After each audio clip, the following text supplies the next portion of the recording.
Welcome, everybody. Monday is here again, and after a brief hiatus of 1 week. One week.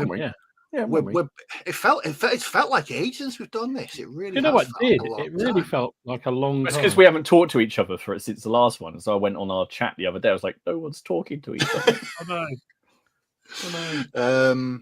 Yes, welcome everybody to season 6, episode 7 of the Plastic Crack Podcast. And tonight's theme, we've had a visit from an evil gnome, and he smashed up some of our armies. And we're going to talk about how we put them back together again. That's going to be quite interesting. As you'll notice, there's 4 of us back on the stream. Hello, Ken. How are you doing? Right. I thought the reference to the evil gnome was actually Ken. There you go. Yeah. Evil gnome is returned. That's just smash up all your models. Yes. He doesn't smash them, he just sells them. He just sells them or barters them or trades them or swaps them for human organs. Yeah. How is everybody? How's the last 2 weeks been since we were last here? Busy. Half term is not the restful period that it used to be when you have 2 children, but who are suddenly full of energy and want to do things. Entertain me, they say. Entertain me. Gosh, I know. It's just like, just go back to sleep. Your brain will entertain you while you're asleep. Good shout. It's been a good couple of weeks, actually. Like you say, though, it's been weird. It just seems to have been forever since we all got together and did this, so it's kind of bizarre. Yeah. Last Monday felt weird. I was like, I should be doing something now. And then I realised, well, no, it's Monday, so... It's and we're having a bit of a break. Don't forget, everybody, we are sponsored by the chaps over at Boards and Swords Hobbies. Use the code PCP5 when you're checking out the web store for an additional 5% off your already discounted order. As always, if you have any questions or queries about anything like that, just drop Ian a line, and I'm pretty sure he'll be able to sort you out. Don't ask us. Don't ask us. Don't ask us. No, just don't. Freaking clue. No, we haven't. Big thank you to everyone that's watching on the catch-up. Always appreciate that. And do all the YouTube stuff. Like, share, subscribe, comment, hate post. Moan about Ken's mic. Moan about Ken's mic. All the usual good stuff. There are links to all the channels down in... I was going to say, I know you said downstairs then. In the description below, all that stuff. Right, before we get into what everyone's been up to, let's see who's joined us. It's time for weather updates as well. It is a Monday. We've got 2 weeks worth of weather to catch up on as well. Oh, Christ. So, straight away, Paul is here from a gloriously sun-drenched Mercia. Really? Queen's Range is for him tonight. To be fair, it's been sunny here all day. It's been really quite nice. We've had that sun, rain, wind. We've had everything. Everything. We've had the sun. It's been fucking lovely. So the James Bond villain has got the weather machine out again. Now I think today was our summer up north. That's us done now. We've had our sunshine for the year. Trevor, a slightly sodden Suffolk, more fresh Napoleonics. Lionheart, Carl, it's been pleasantly sunny in Saddleworth. To be painting the Sumerians I prepped 2 weeks ago. Martin, a cold but pleasant Jersey. Been looking at Bolt Action 3 video today, another potential rabbit hole. Well, the US book is coming out in the near future. The German one is already out, which I've really kind of enjoyed that book. It's been a bit of an eye-opener for me. They've definitely done quite a bit of work on it. It's been quite a good addition. Rich, from a partly cloud, he's strapped but Avon, and he's working on some Perry's Wars of the Roses like cavalry. Pat, a wet but mild southeast London. He's dabbling with the start of the War of the Hispanic Succession. 9999 pardon, painting Griffin Beast Arabs. Good evening, Mark. How you doing, mates? Mike Schubert from a hot Western Cape, and he's finishing painting 600 points worth of epic Carthaginians. Now busy with the Roman opponents. Graham's War Games. Oh, Graham, but you're doing well. He's painting medieval artillery.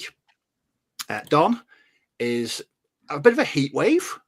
It's 11 degrees. That is a heat wave. I get what you're saying there, mate. He's basing up epic ACW for his Antietam event. David Benton, Neil Oldham is painting Mounted Knights. Andrew King from Germany. 10mm Italian Wars tonight. That's a bit of a 10mm Landnets. You're not tempted, Dom? You're not tempted? 10 mil. No.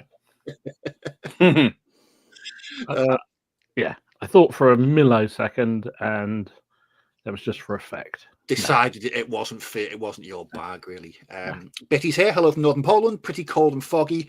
He's still painting Hopton's regiment. I'm pretty sure Hopton's pleased about that. Good man. War Games Hobby. Daniel Justin. He's working on some Afghan cavalry. Nice. Joseph from a warm, sunny North Carolina, working on bolt action armies and updating them. You're probably not the only one. I need to start updating all mine to 3rd edition. Craig. A morning start in Tasmania, expecting the high 20s. Go off, people. Steve's been basing 135 Landsnets. That sounds pleasant, Steve. That sounds really, really, really pleasant. I'm glad I'm not doing that. Wowza. Mobile and Hostile. Colin Drizzly is working on Tank Riders for Vault Action. Leads Pirate Painting. Richard Hawes. Some Wars of the Roses livery banner bearers for each retinue. Red Steph, Carazette, Andrew JF, Robin's here, Wargamer of Kent, Shrink 7, Shell Shock Scenics, I can never pronounce that. Traj is here, good evening from a wet night here in the lakes. You get a few of them in the lakes, don't you, Traj? I mean, I've spent quite a bit of time in Windermere and Ambleside and Bowness, and it's always raining, always. It's beautifully green for a reason. It is. Lovely, lovely place, though. One of my favourite parts of the UK. Double Dip, Shakers and Spurs. Oh, James, are you doing well, mate? Rich John. James is here. He's even from the Lead Belt. He's working on mostly painting some I hope you mean high elves there. Or otherwise. He's carried on a little bit further down. Oh, right, okay. I think he hit enter. I think he might have been listening to the Grateful Dead. Storm of Steel, Alec is here. Sam Rushmere is working on some Last War Guys and other randoms of Planet 28. History Boy 32, Little Legions, Old School FRP. He's prepping barbecue pork ribs. Okay, brilliant. What scale? What scale and what period? We need to know these pertinent questions. Mozart, hello, Jonas. Sam, he's working on some Peaky Blinders minis. Here we go. He's not been listening to the Grateful Dead. He's been painting some high medieval Arthurian types based on the primary stuff of that period. Borman's Excalibur. Basement 1908. Oh, Steve, you're doing well, mate. I saw all the cavalry you've been doing, mate. That's Jeez, yeah. You've. I don't have the words. Simon's here. Bill Dutton, Dermot Connolly, Reed Humphrey, Walkabout Games, Grana Prego. Hello, Anthony. Ken has strapped his microphone to his face. Praise be.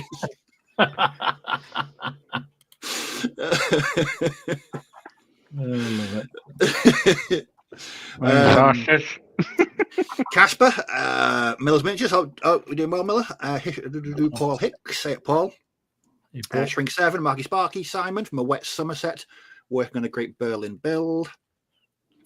It's a wonderful day in Colorado, which was in Florida.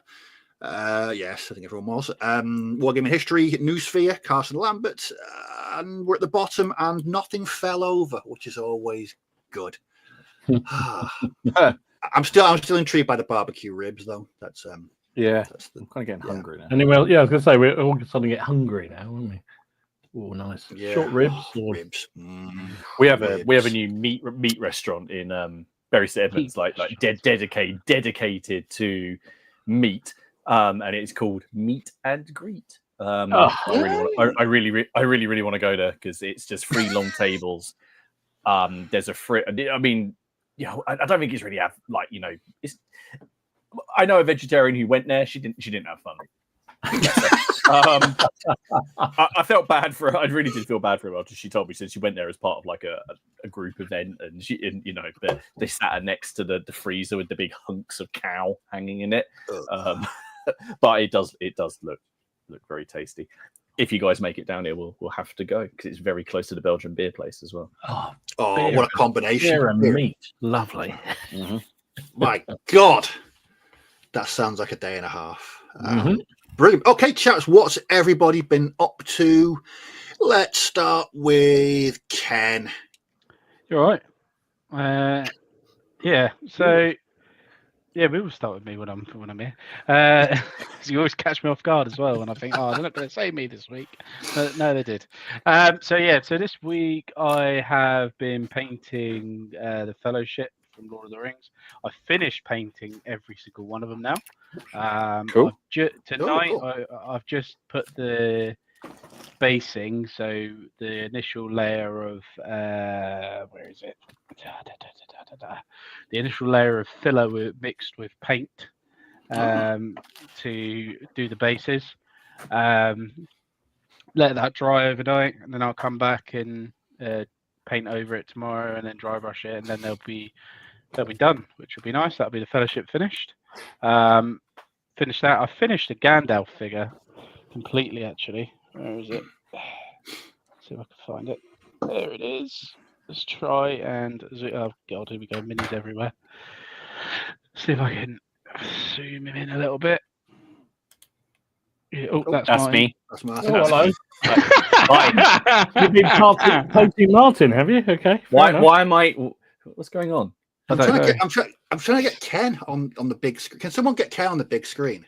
I say that out. no, that's me. Do you want me to do it? There's a really simple. There's a what? I thought you just removed him. Now Dom is Ken. Hang on, there we go. Oh, what is going on? There we go. Hey! God, it's so slick around here.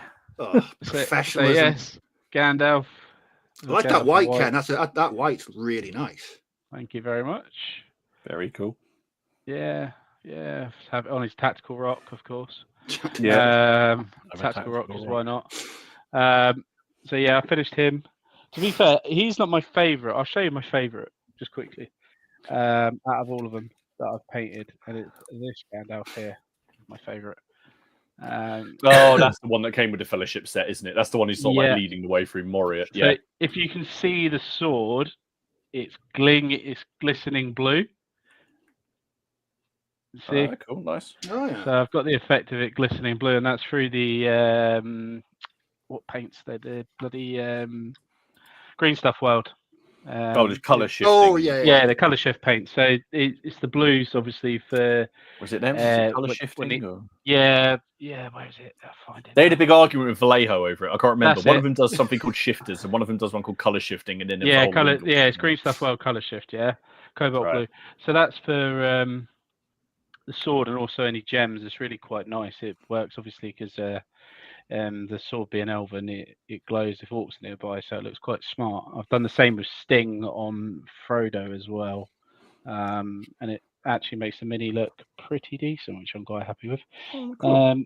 So yeah, no, it's not been too bad, to be fair. I'll show them all off properly once they're based and everything like that. But at the moment, I'm just priming some sea fires. I'm actually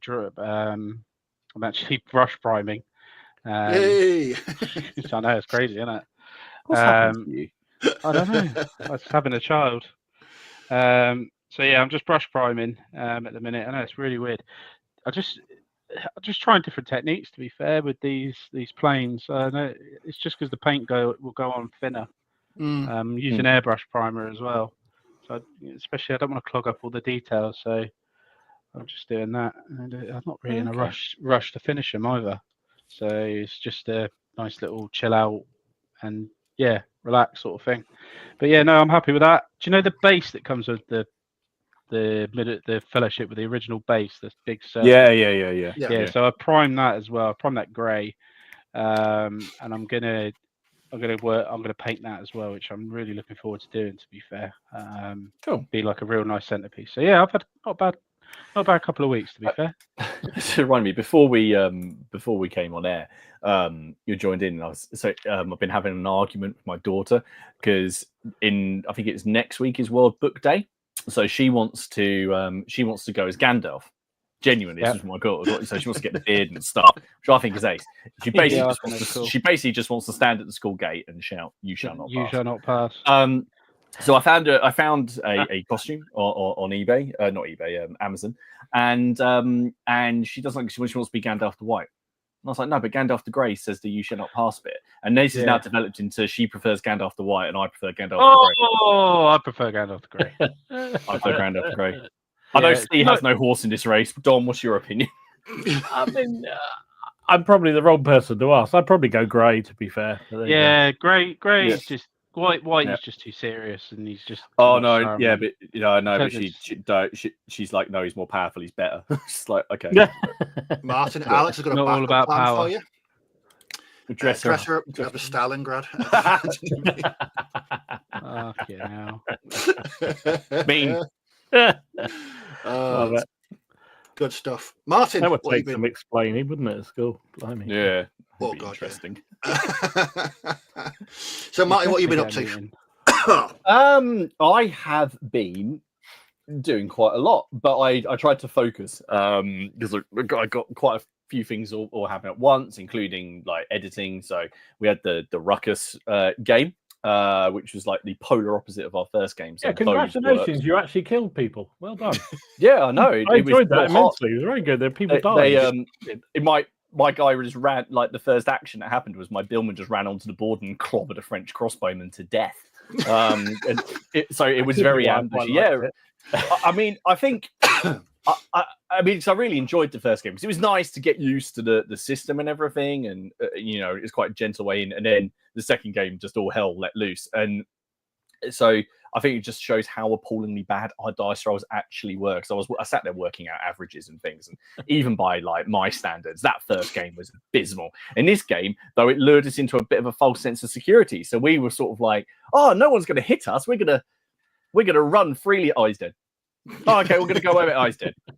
Oh, he's dead. Everybody is dead. So yeah, no, it was really good. No, that was really good. On the painting front, so I've been working on more Great Northern War stuff, white uniforms for the next Russian regiment, but I just paused on those to finish the Wars of the Roses thing that I have been working on for the last couple of weeks, off and on. So obviously, Dom, you went and got the peasants and you showed how they could be used with all the Perry stuff really nicely. And that sort of like spurred me on to actually go and get a box of them. But I obviously wanted to do something a little bit different because, why not? And I got to thinking, now we sort of joked a little bit about, a peasant's a peasant is a peasant is a peasant, and all of that. But I was kind of like, well, there is some stuff in that set that is just solidly way too early. There just is. So I just sort of had to play around. And then I remembered the Steel Fist range. And the Steel Fist miniatures make a really, really nice set of peasants who are sculpted by Mr. Paul Hicks, if he's in the chat still. And the War Games Atlantic stuff is based on Paul's design. The style is based on his, isn't it? So the way that they've done those. So I was like, I wonder if these should scale quite nicely together. The other thing that Steel Fist have are individual heads that you can buy.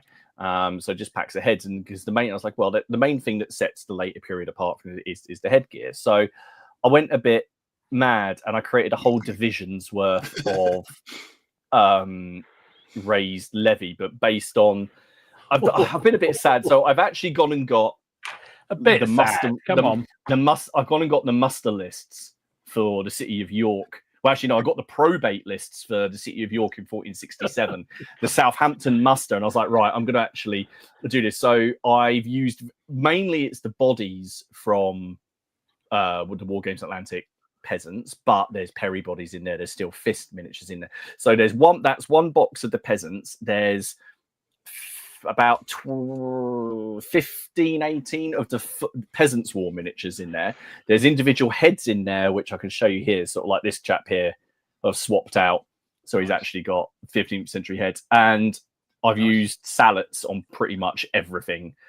So all of the sort of late 14th century, 15th century helmets.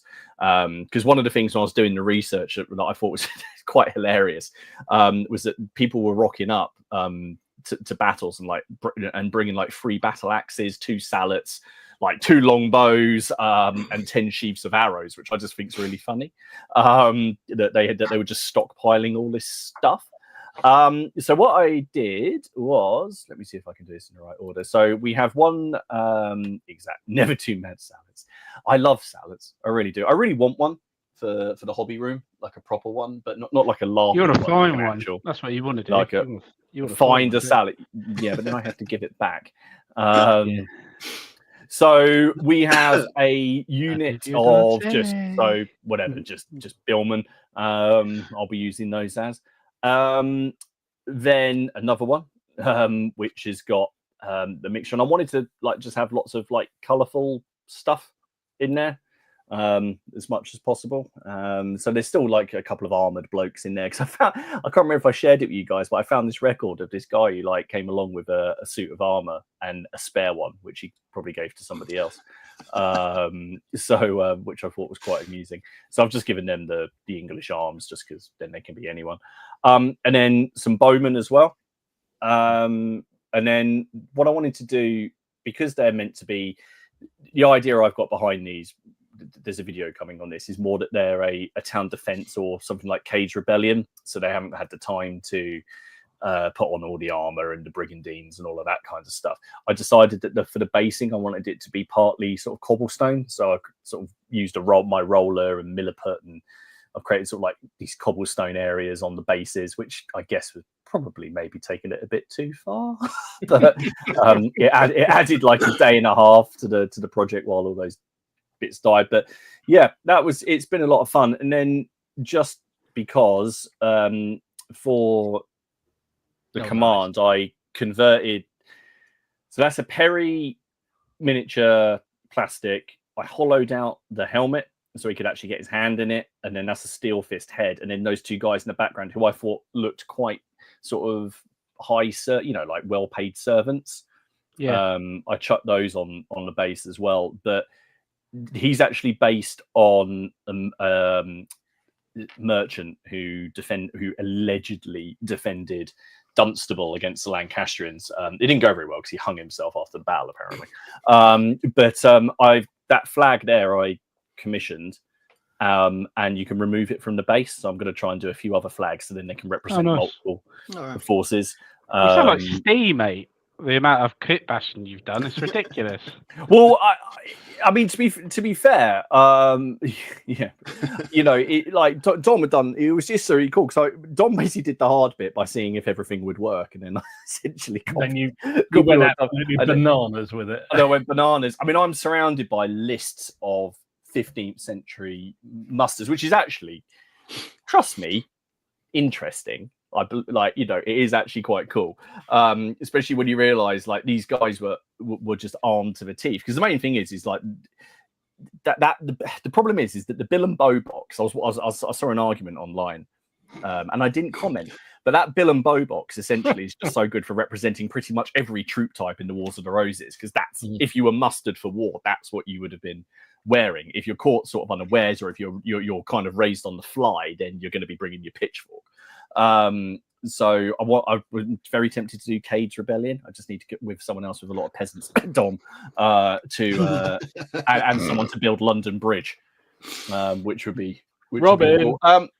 Yeah. And then the only other thing is today I was quite excited because all of these arrived, which I bought, which are all the new By Fire and Sword books. Oh yes.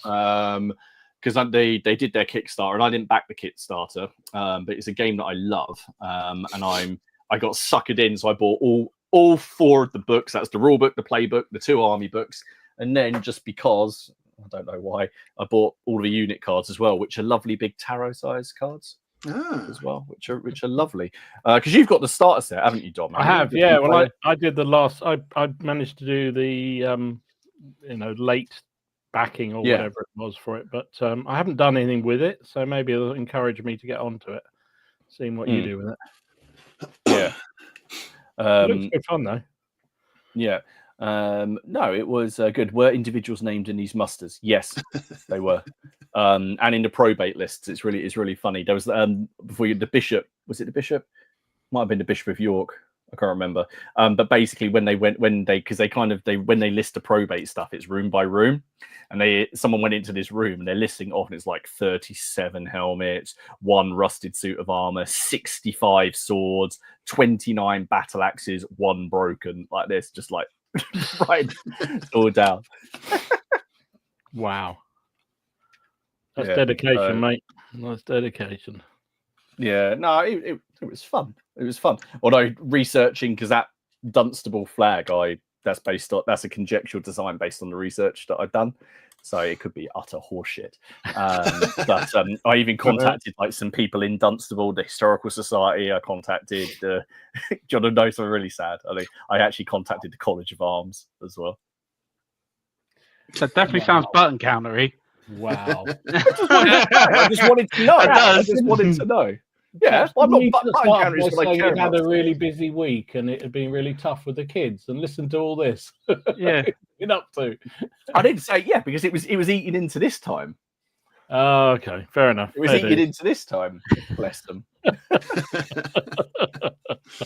I had a good fun. I had a good time. I can imagine that. Daddy will come along and play and do drawings in a minute. But he's just got to ring up the the College of Arms. Yeah, College of Arms about some knobby thing. It's fine. Don't worry. It's a word thing. It's a word thing. It's a word thing. Yeah, it's a word thing. Exactly. Love it, mate. Love it. Okay, Dom, on to you. What have you been up to? It's been busy. Sorry. Brace yourself, everybody. Brace for impact. Brace. Okay, I'll go make a cup of tea now then. Yeah. It's been I love the fact Martin said he was all focused on things. I am completely the opposite of focus this week. It's been all over the shop. Whatever has taken my fancy has got my attention. So I just noticed one had even dropped off. So there you go. You're saved from one. Did some more Ottomans. Oh, nice. Very bright. Very bright indeed. And I've deliberately gone with more bright. So normally I'm quite a washy kind of person with my figures and also a bit of dry brushing. And I've deliberately avoided all of that, all of these. So they're a bit brighter as a result. So these are Mamluks, nice. Peri metals. I thought I painted loads of Ottomans and I've really up to do some, not Mamluks, they're Janissaries, sorry. I thought I'd better do some Janissaries. So, first unit of them done. They're kind of fun. They'll be a laugh to work through. Not much to say about them. Just fun. I just really enjoyed the colour, actually. It's been great fun to do them. And then I did another unit of Ottomans. These are some of the new model army troops that they produced, sort of trying to make their army effective. Didn't go so well for the Sultan. He decided we're going to have these major reforms and get a modern army. The Janissary said, no, we're not having that, and they killed him and disbanded the army. So, but these fellas were around for about 2 or 3 years. So, see, that's what happens when you become ambitious. There you go. Trying to modernise is not a good thing. Apparently, they thought bayonets were effeminate. Was the Janissary's view. So these fellas had bayonets. Really? I'm not very happy. Yeah, exactly. I wouldn't have said that myself. No. Not to a man with a bayonet, that's for sure. compared to what though? Some massive scimitars. Scimitars. That's what they liked. They liked big choppers, was what they wanted. Good stuff. So that was fun. And then I did another command base, which I'm sort of okay with. They're Essex miniatures, which is showing their age a little bit, but they're okay. Kettle drummer and an officer, and I told you it's all over the place. So I did some more cannons because why not? Really, ACW Union cannons. I'm waiting for the comments from Don. Is that right, Lou? Well, apparently I need to look away because it's ACW according to him. Do you? Apparently, yeah. I don't know where that came from, but yeah, I'll look away now. Look away. All right. And then, as I say, it was all over the place because I think I'm blaming Alec from War Games Vault because he showed off his army. He was painted for Hail Caesar, and I thought, I've got loads of Hail Caesar figures, epics I must do. So I started off, eased in gently by finishing off this regiment of pike and shot. That's epic. very nice. Very nice. Which I'd had them undercoated for ages and base coated for ages, and I just thought, you know what, just get off your ass and paint them. So I did. They're a bit lazy because they're an Irish regiment, so they're green, obviously, because that's all they have. Obviously, but for my old eyes, I can look down and say, "Oh, green regiment must be Irish." So there you go. So yeah, that was quite pleased to actually get that finished. Now it's given me a little bit of a spurt to get on with some more epics. So there's some more epics. That's some Spanish for the Hell Caesar, which again I'd had for ages, and I just thought, "Sod it, I'll get on with it." Spanish. Those ones are cool. They're not going to win any awards, but they're done and they look colourful, and that's kind of the aim of the game. But yeah, that was fun.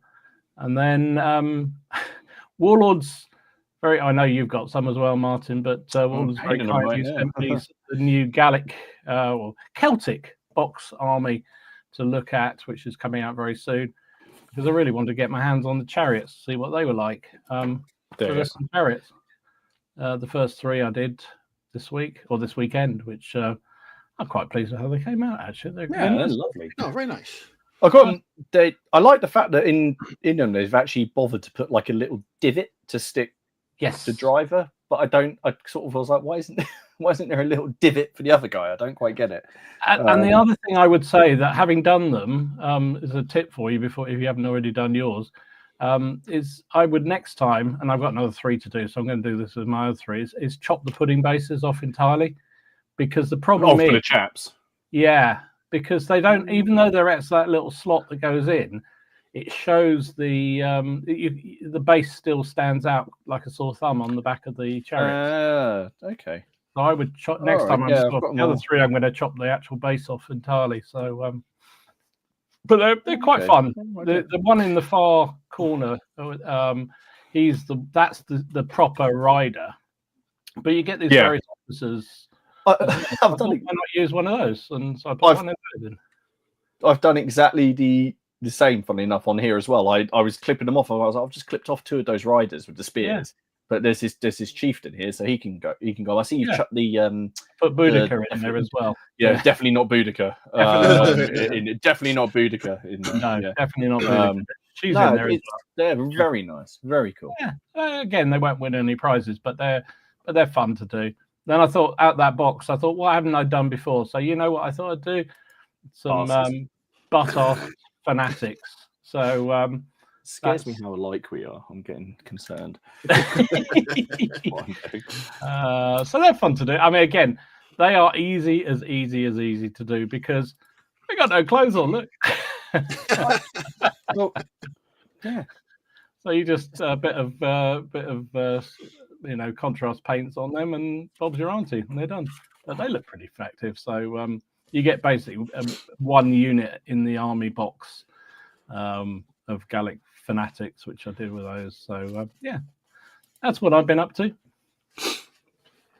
That's Good it. stuff. Lots of variety. Well, my update's going to be short because I've done nothing. I've literally not picked up a brush for 2 weeks.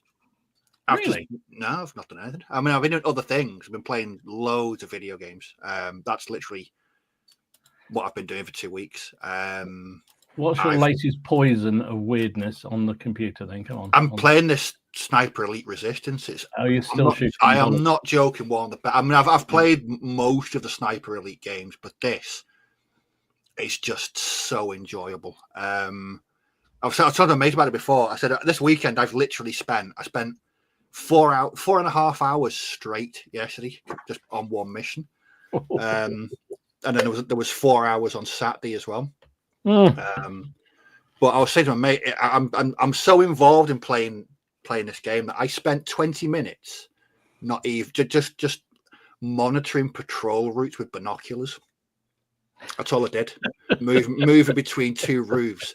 I hate getting discovered in Sniper. I absolutely despise being seen. But it's just taken over. I played it virtually every night last week and most of the weekend as well. Because I like completing every single objective on every map and every mission, and it's just I don't know. It's just so. Yeah, I just realised I've not picked up a paintbrush for 2 weeks. But I've finished doing other things. I've actually been reteaching myself to play certain songs on bass as well. So I've not been sat. Well, I've been sat idle playing video games, but on the wargaming front, not a lot done. So much. No. But I might start again later this week. But I love the fact the obsessions we have here that Martin's been spending all of his week looking at muster rolls from dusty vaults of things, and you've been looking at sniper routes from. I mean, how many bits of anatomy have been removed? Weirdly, unless I have to use a sniper rifle, I've been going for the non-lethal approach. So just using subduing techniques, which is an odd way of going about it, considering it's a sniper game.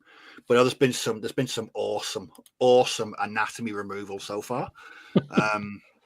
Just if it's on Game Pass at the moment, so if you've got Game Pass, I play it on the Xbox. Absolutely brilliant game, and it just goes to show that I don't normally play new video games because I think most of them are just money grabbing, half finished tat wrapped up in microtransactions and greed. But this has just been a completely. I've just enjoyed it immensely. Immense enjoyment so far. But I'm hoping to get a bit of painting. I've actually cleared my desk of all half abandoned projects today as well, so I'm going to start painting stuff later this week. But that was me. It's been weird. It's been good. I've been watching films as well and drinking weird beers. It's been a break is always good, especially for you, mate. You seem to like having a bit of a break from. I do. I think I'd got to a point about 2 weeks ago where, because I've been painting these new bolt action veteran Germans. Normally I can paint them quite quickly, but I've found to be a real struggle. I've got a complete slog. So I just thought, have some time off, play some video games, shoot some bits and pieces off. Fantastic game. I would highly recommend it to anyone that likes video games. Right, on to tonight's subject. So this was another recommendation that Stu sent in about the evil gnome. So picture it, if you will. An evil gnome has crept into your collection overnight and has chosen your favorite, your best, your most proud army, and they've smashed it into little pieces. They've stomped all over it, and it is completely irredeemable. You can't put it back together. It's smashed into component atoms.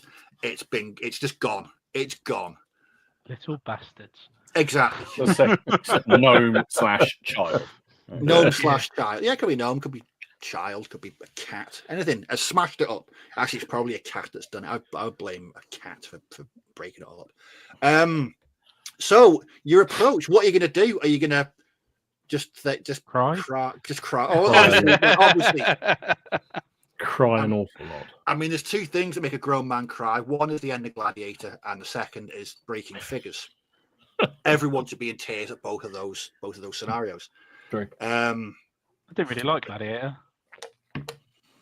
What? I'm only joking. The new one? I almost.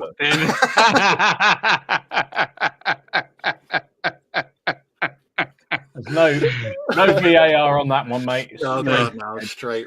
I almost watched Gladiator 2 on Saturday night. It was almost watched, but I changed my mind. Because it probably won't make me cry. So, what are you going to do? It'll make you cry, but just not for the reason that you think. No, I've heard some iffy, dodgy things about it, but I think I'll give it a. I quite enjoyed it. I have to say, it wasn't that bad. I mean, it wasn't as good as the first one, obviously, but yeah, I was all with it until the xenomorph monkeys appeared and started. Oh yeah, xenomorph monkeys. Oh, count me. Just watch it, Steve. Just watch it. Yeah, just watch it. Dude. It's all good. It's all good. Okay. So, what we're going to be discussing tonight is, what would you do? Would you start from scratch and rebuild it? Would you just say, no, that's it? That was a one-off thing of absolute beauty, like Fury. Or are you gonna try it? Are you gonna try and raise it from the ashes? Is it gonna rise again like the phoenix? What's first of all? Let's do a round thing. What would be your favourite army for an evil gnome to smash up? Oh, fucking hell, that's a really good one. That's really good. What if I had to give up an army? Which army would I let it smash up, Jimmy? No. Which one would one cause you the most? The most. It'd be Wars of the Roses, Martin, really, isn't it? Yeah, You. it would be the Wars of the Roses probably, but I'd really enjoy putting it back together, and I'd just do it exactly the same way. So it's not really going to be very interesting. So if it was going to smash something up, I'd let it. I would. The one that would frustrate me the most, which is what I'm sure I know what you're would be more worthwhile, would be my Napoleonics. That would Yeah. frustrate me the most. Probably my French. Not my British, because I feel that some of those models need to be smashed up. That's why I don't like I regularly break the bayonets and don't bother sticking them back on. That's the contempt I have for some of those models. It'd be my French Napoleonics. That would be the one I'd find the most frustrating. What about you, Dom? Because you've got one or two armies to choose from, haven't you? Well, this was not an easy thing to decide because it depends really on the day of the week or the month or whatever. What is my favourite army? But I guess, it's really tough because I do find it very difficult. So the one I would probably most often say is my favourite army is actually my Swedish Napoleonic army. That one. I always wanted, I thought when I've got the money to buy one and build one, I'll do a Swedish Napoleonic army. So when I did, I was very satisfied, and I've used it quite a few times. And it's nothing special, but it's just unusual, and I like it. And it's one of the things that attracts me to the period. Is those weirder armies. So. Yeah, that would be the one. So that'd be the one that would cause you to break down in floods of tears. I would be absolutely distraught if that happened. Yes, I would. Okay. So we've got French Napoleonics from Martin. We've got Napoleonic Swedes from Dom. Ken, what about you? Oh, it's a hard one. It is a real hard one because, like Martin was saying, Napoleonics, obviously for the amount of figures, would be an arsehole to lose, like properly lose, like just smashed out. But at the same time, I wouldn't mind repainting my French, just because I'm a better painter now than I was before. But then you've got my Space Marines, because there's so much time and effort gone into them. Even the individual Marines, I've layered them, and I've done highlights on them as well, which I wouldn't normally do. And same with my Lord of the Rings stuff. It's a toss-up between the Lord of the Rings and the Space Marines. It'd probably be the Space Marines because they're the ones I wouldn't want to paint again. Right. Just because. That's fair, yeah. Because they are just Space Marines, aren't they? They're just, my 40k stuff is probably going to be that. And I'll go with my 40k stuff, to be fair. I think I'd be devastated if that got smashed up, yeah. So if you woke up one day and they were all broken into little tiny pieces, you'd be extra gutted. Human. Yeah, I know what I'd do, but we'll get onto that in a minute. What about you, Steve? Mine, I've got some pictures. Mine is this. So this.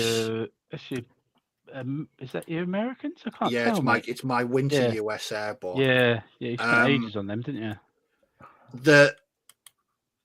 The reason this would annoy me so much is that I'd been planning that project for ages and I knew how I wanted to look. I knew it had to be kit bashed, and I bought everything in one go that I needed to build it, and then I literally worked on that for 4 months. Every single figure in that army is kit bashed. It's whether it's just unique in it, that army. You've got a complete unique army, haven't you? Yeah, whether it's just a head swap or to some really. I kit bashed all the crews for the heavy machine gun, for the mortars, for the anti-tank team. That was one. Remember, Dom? I spent 90 minutes building that radio. I do. With bits from everywhere. Everywhere. Awesome. Yeah, so I've never seen how many bits you got into that flipping model. It was ridiculous. But it's things like that, because I knew I wanted to spend time on that, but I never thought it'd take 4 months to complete.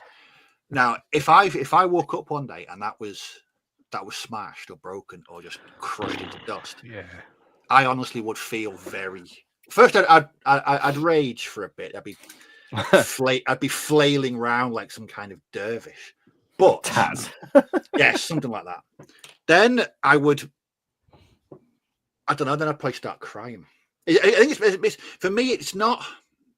It's more the time that I put into it, and the fact that, like Ken said, every figure in that you're not going to be able to make it exactly the same as you did before because they're all unique. Exactly. So you're never going to be able to. You just have to write it off completely. That'd be fucking. Do you know what we're talking about this, right? Do you know what my wife did by accident the other day? And I was proper pissed off, proper fuming, and to the point of like, she was like, "I'm really sorry," sort of thing. She broke my bloody Nose? a Depticon glass. My Depticon pint glass. Oh, really? Oh, I was fucking fuming. I really was. I was so angry. I was like, of all the things you to break, you had to break that because I can't replace it. She goes, "Oh, I'll buy you another." I said, "You can't."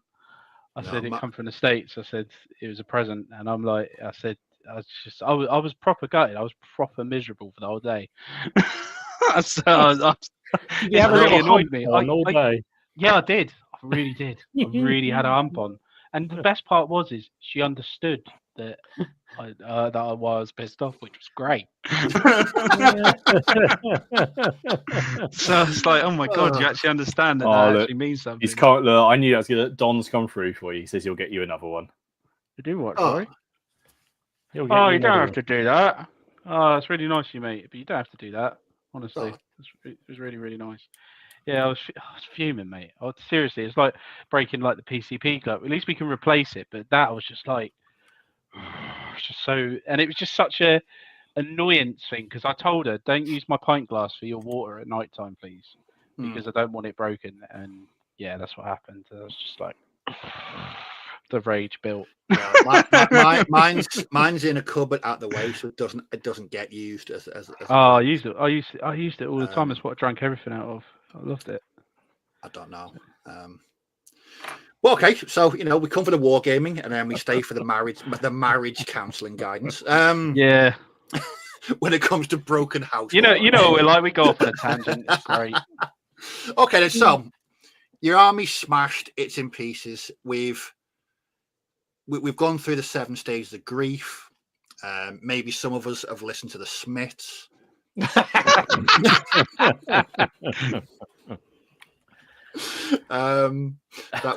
was from Steve. Steve, would you start this? No, I don't think I would. You wouldn't be quite that sad, would you? I won't be quite that sad. No. God, I don't even like to think what depth of sadness I'd need to get to before I start listening to the Smiths. Anyway, crap music aside. I'm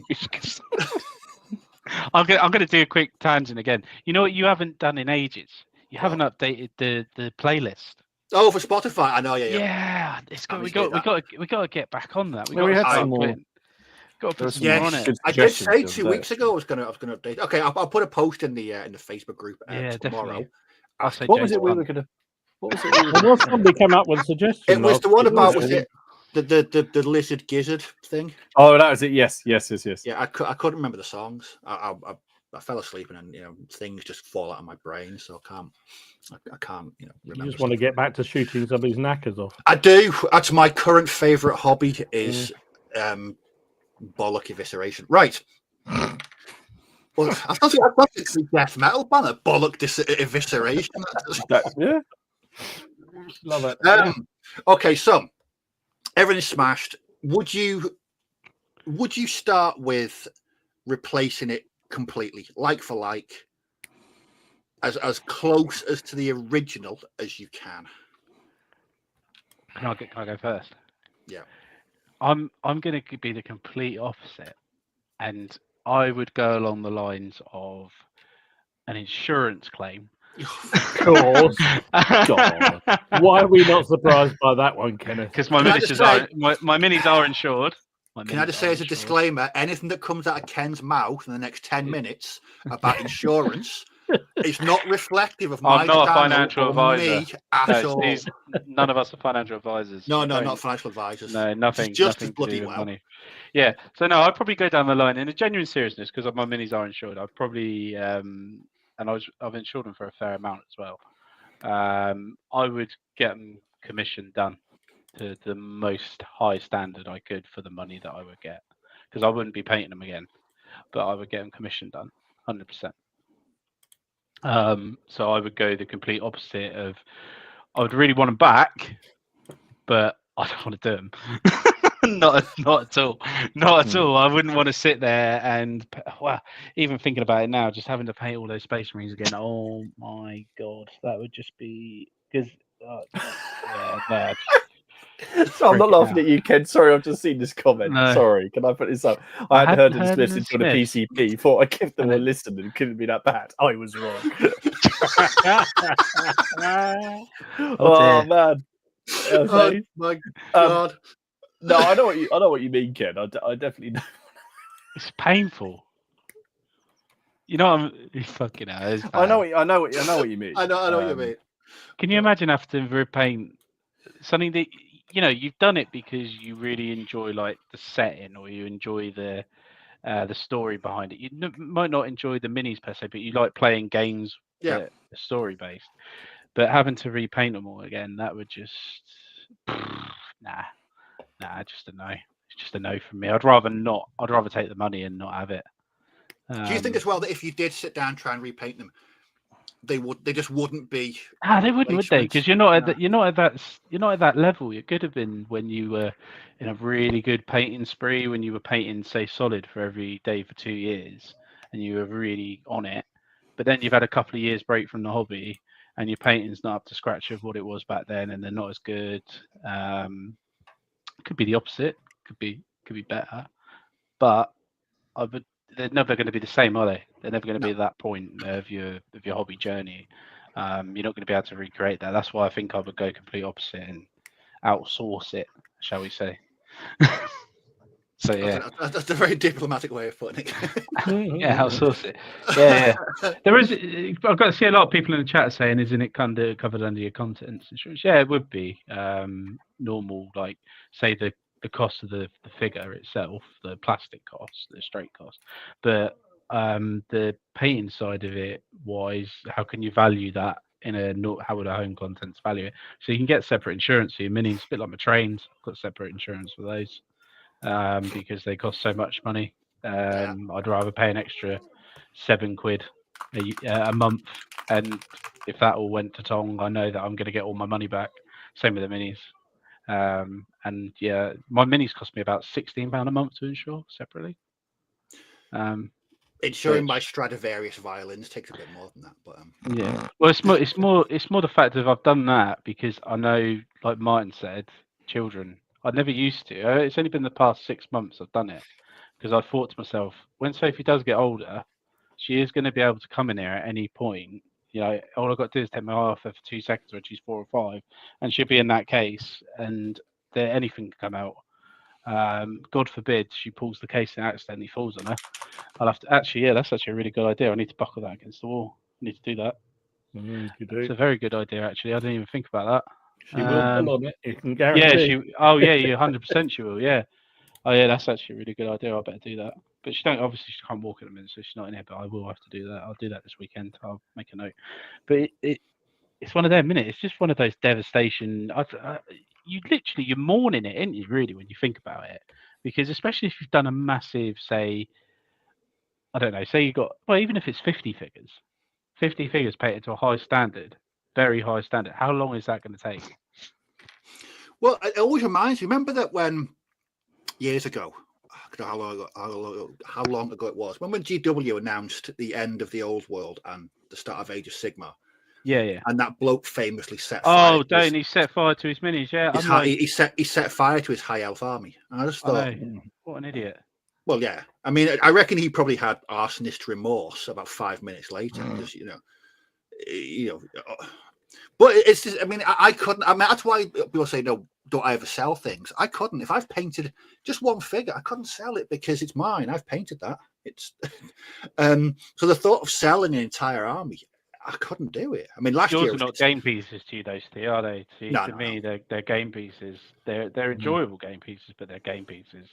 So that's why I don't mind. I don't mind selling them, but each to their own, innit? Everyone's got their own thingy. Dom, you're the same as me, aren't you? You game pieces, so. aren't they? Yeah, very much so. I mean, actually, my Swedish army is entirely commission painted. I didn't paint a single figure of it, and it still is my favourite army. Now that means I could replace it, but it would be ball ache. And actually, I mean, I've got other armies that so it's interesting. I was thinking about this, thinking about all the different armies I've got, and there are some that I would desperately miss and would want to rebuild. But there are others that actually, if they went, I go, okay, I wouldn't bother about, wouldn't mind at all. But I really enjoyed doing. So things like I did the Neapolitan army, if you remember, years ago. And I really enjoyed just researching it, collecting the figures, doing painting it. It's never, I think I've only ever used a couple of battalions on the table. Mostly it sits in the cupboard. Same with the Cleveberg force I did as well. I've used the Lancers because I really like those, but the rest of them I'm not that bothered by. So if they all disappeared, I just wouldn't bother. It wouldn't bother me at all. I actually enjoyed the process of putting them together. But the Swedes, even though I didn't paint a single one of them, I would really miss them, and I really like them as an army. Now, would I do it differently if I? So what I'd always intended was to follow, like for like, a particular structure within the Leipzig campaign, Bernadotte's corps at Leipzig, and I was going to do each regiment based on that. But in the end, I just kind of got a bit carried away and just went off and did any old regiment. And partly that was because it was really hard to find flags for the right units, and partly because I just got excited and just did anything I fancied. So I would, if I did it again, I would actually spend the time also knowing, Martin's got somebody who does flags, knowing a bit more about, I'm sure I could talk to other people about doing flags and whatnot, or even just creating my own. I would probably actually make more of an effort and actually do it that way this time and actually properly follow the thing. But yeah, it's a weird one. They're playing pieces to me primarily. Doesn't mean I don't get attracted, don't get, kind of really attached to them. My War of the Roses collection, I love it. I love every single regiment or every retinue there. Every little lot as well. And I got tons of them. Keep adding more, and I really enjoy doing them. Could they be replaced? Yeah, very easily. And I probably would replace something like that. And what I would probably do also with things like that, would I base them different? I think now I'm much more comfortable basing on multiple figures on a base. Yeah. Well, I think for a while my Napoleonics, I look back on some of the other figures, other collections of Napoleonics, and some of them I got single based, and I just think you'd like them all to match, sort of thing. Yeah, and I did them single based because I was doing a lot of sharp practice and muskets and tomahawks and that sort of thing, and it's useful to have them to be able to do both. But actually, I would just do one that is for sharp practice and one that's for black powder or general d'armée or whatever.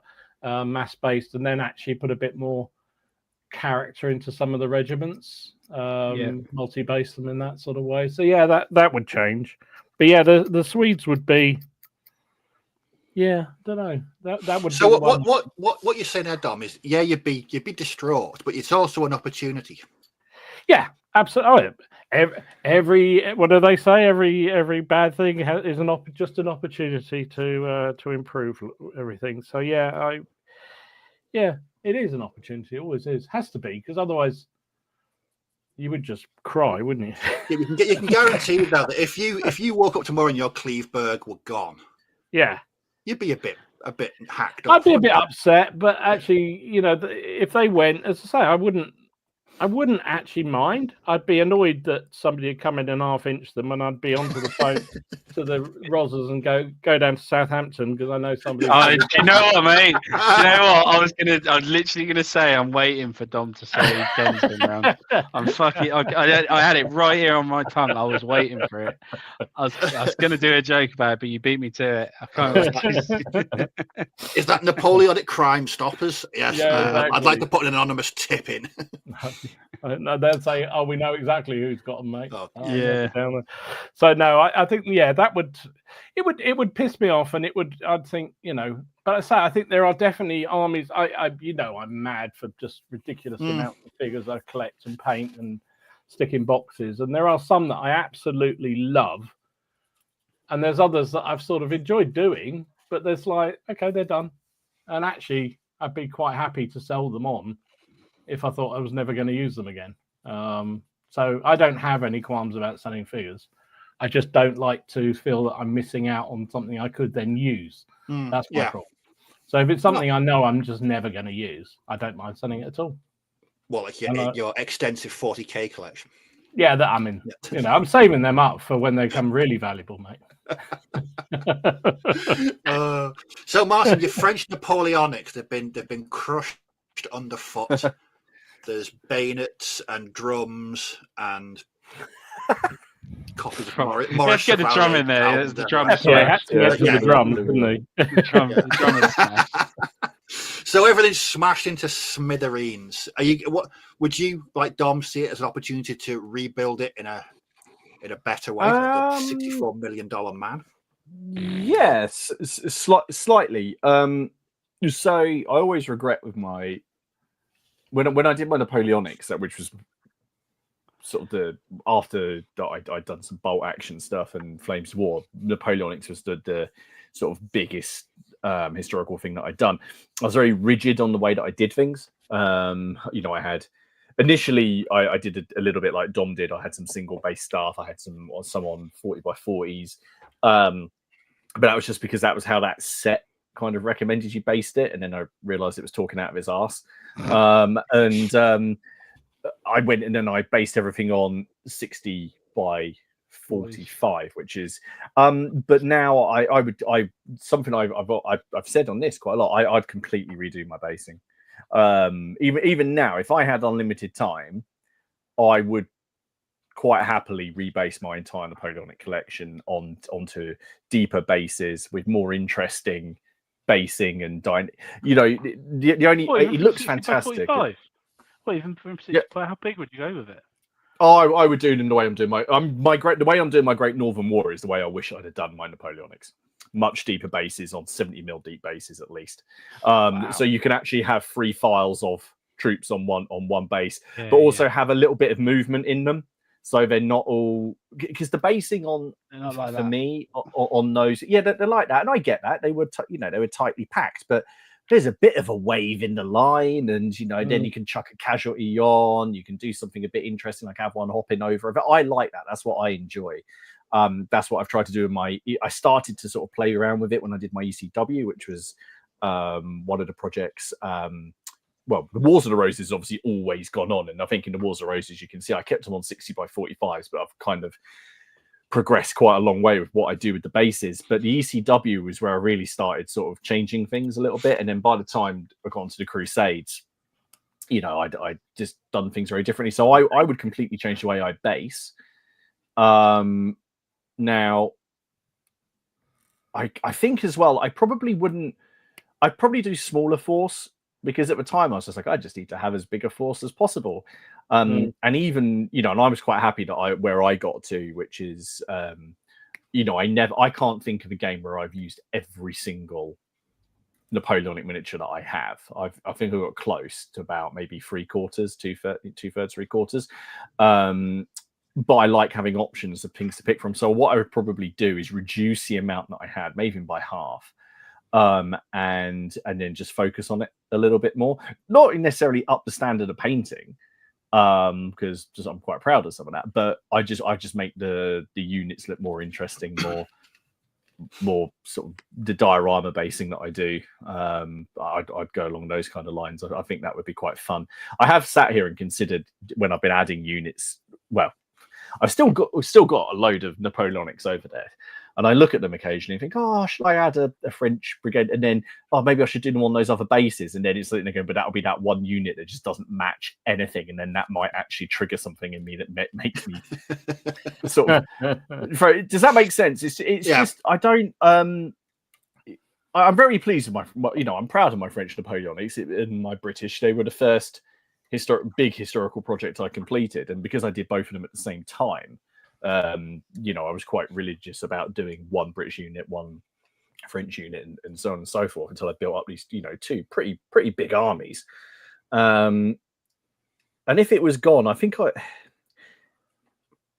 paint it back to the same standard, which wasn't,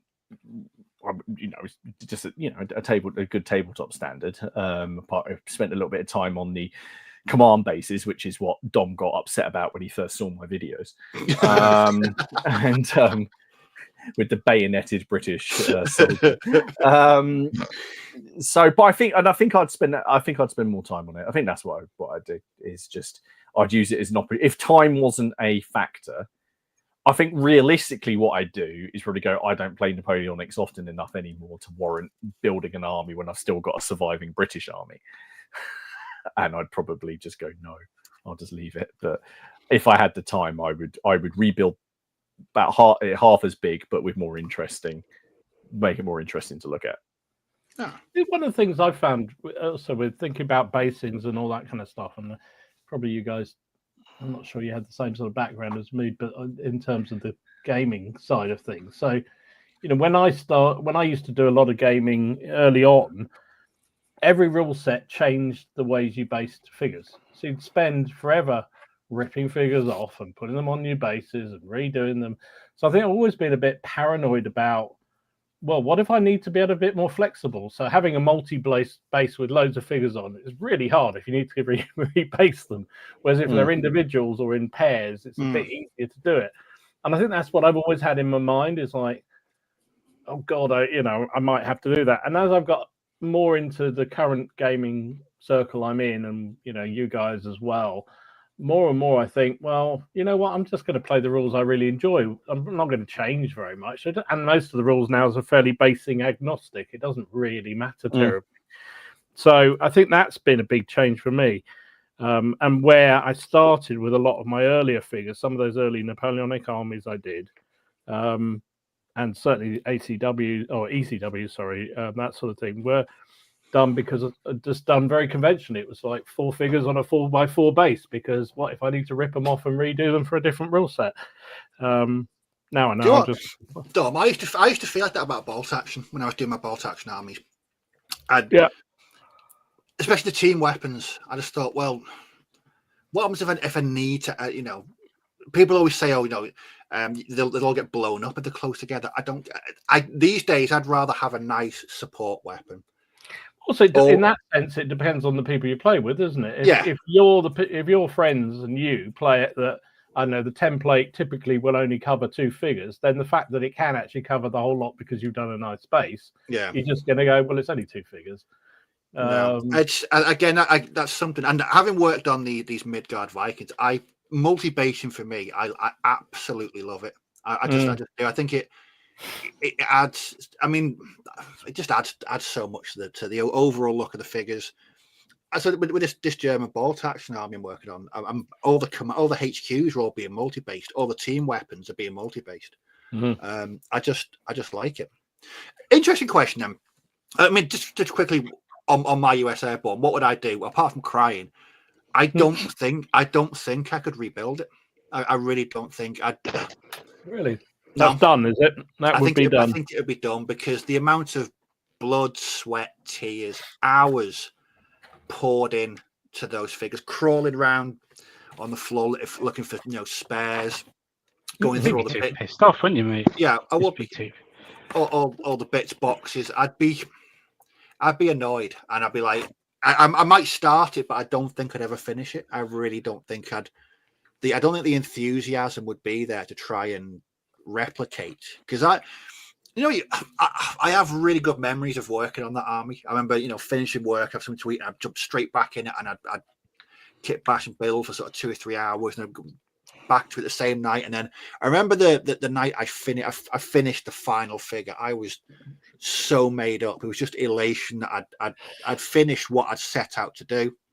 It was every kit bash miniature, all on cork bases, all with snow effect basing. It took me, I'd say 4 months, but so many hours pumped into it. And I don't think I would get the same level of enjoyment out of rebuilding it.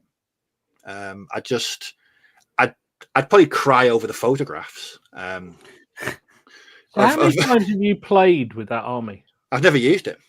So that's what I thought. So is that the reason you think you wouldn't? Because it was the build. It was the build. It was everything behind Nothing it. It was the actual army, really. Wasn't it? No. It was the initial planning on what boxes I'm going to use. Looking at sprues. How am I going to put these together? What's the overall look like?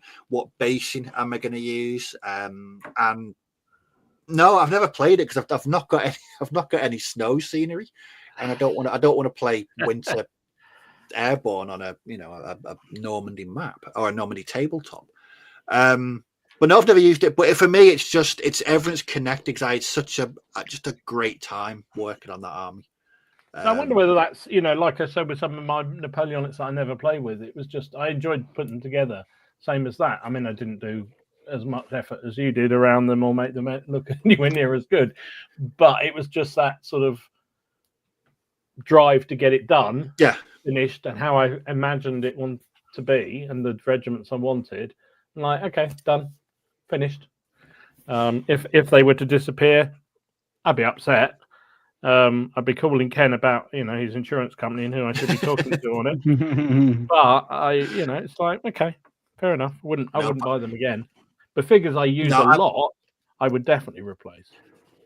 Well, that's going to lead me on to the next thing. So imagine you are rebuilding your smashed up army. Would you choose the same miniature manufacturer? Ooh, would you use the same figures that you used in the previous one, or would you have no? No.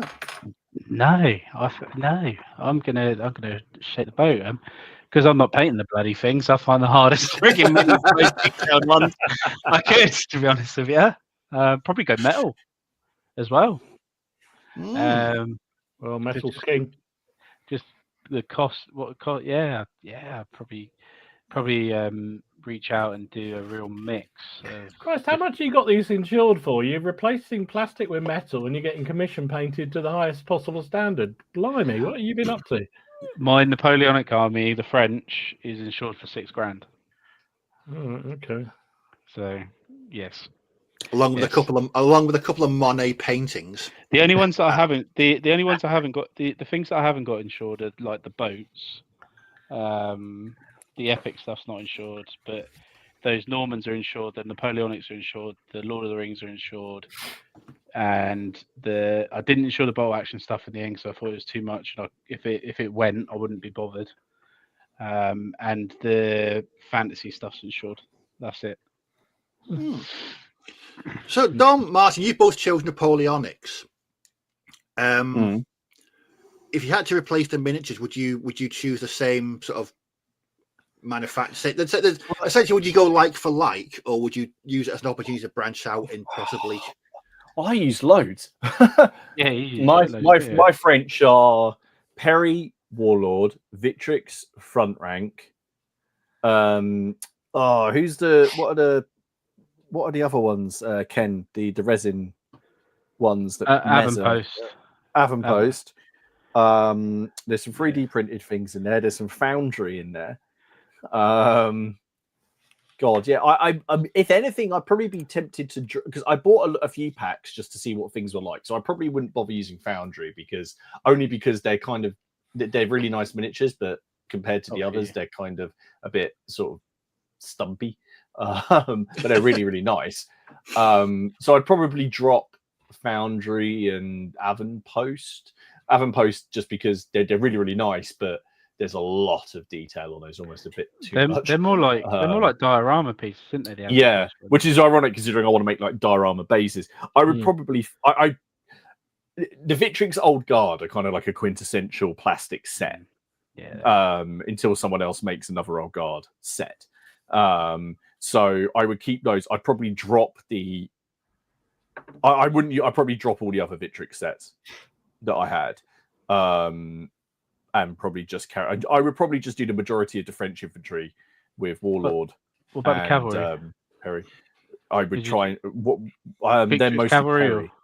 No, I've got mostly Perry because they only the Victrix French cavalry. They only make do they make chasseurs now? I can't remember. Yeah, they do. They do the Lancers. The guard. Yeah, they do guard now. Yeah, but I don't want to do the guard. I want to paint as little cavalry as possible. You can commission that bit out. Yeah. No, cavalry. I want to do as little. There'd be no hussars at all in any of the armies that I do. So, Dom, what about you? Would you go like for like, or would it be expanding into new? So for the Swedes, there aren't many manufacturers, so you're kind of a bit limited. I did buy so most of my Swedes were saying like they've gone already, and they haven't. I hope they haven't. No, they still haven't. Had a moment there.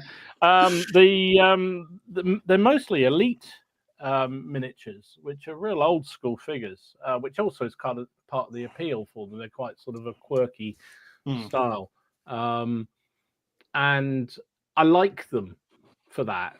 And I did buy a few others to fit in. So I bought some Eagle miniatures, and they just don't really work. They're too small and weedy, and I wouldn't want to replace any of those. I've got some Perrys in there, but they don't do many Swedes, so that would be a challenge. But no, I think I would probably stick with what I've got. I think like the guy said about some of the other Napoleonics, I would certainly.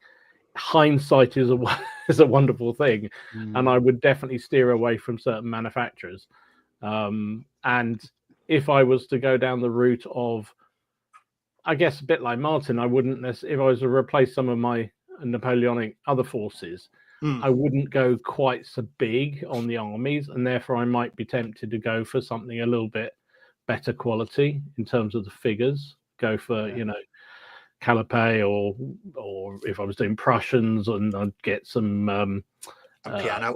Piano. I mean, piano would be a large part of any of my armies moving forward if I was to do it, because again, it's like I'm sure everyone feels the same. You buy figures at the time because they're wonderful, they're the right price, they're available, and then about a month or two later, another manufacturer comes out with something that's better, and you go, geez. But you can't justify buying them.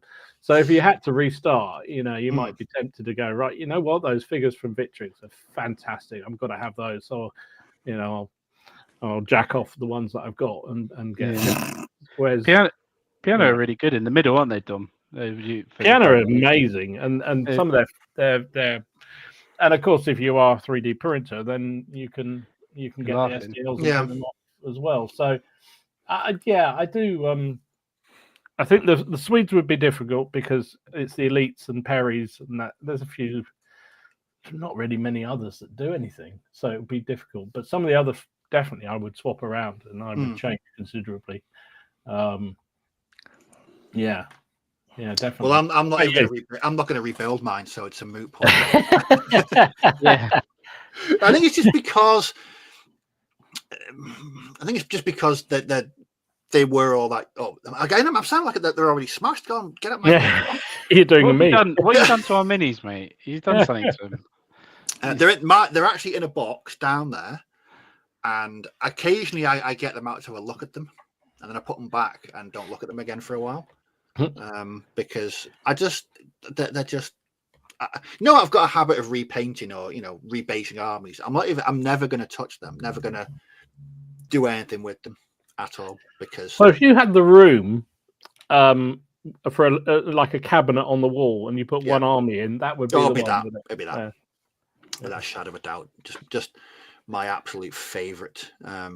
And the good thing is the only metal parts in that entire thing are the actual support weapons. Everything else is plastic. So it's a 99.9% plastic army with very, very little metals in. Yeah. Just a brilliant army. Yeah. Back You know when what I you actually should had do, Steve? what? I was going to say, because you haven't played with them, have you? You should see if anyone's got winter terrain for Crackcom. Possibly. I mean, I've actually got 2 winter armies. I've got my winter Germans, which can be used as sort of either Stalingrad or with a few slight changes, Ardennes, Battle of the Bulge. And I've got my winter, my winter airborne actually based around Backstone. So they're quite specific. But no, I do need to get some winter series. See, back in the day when I could comfortably paint a bolt action army without getting bored after 5 minutes, or distracted by shiny things. Do you remember when Steve used to just paint field grey? I know. Do you remember that? Do you remember those days when it was all about? That's field why grey? it was weird. The other week when I was painting that command section, I was like, "Field grey now. What wash do I use on this? What?" Wow. I honestly couldn't remember. He's had to go back to his own video and watch what he's used. That's not the first time I've had to do that. I've done that plenty of times. I forgot. I actually write down all my paint recipes and formulas on my phone now, so I don't actually forget it. Yeah, that is a very good idea. Right, on to a bit of we've got news, haven't we? It's quite a lot, actually. Quite a lot. All right. Metric ton of it. Yeah. Brace yourselves. I'll get the video. Do things proper.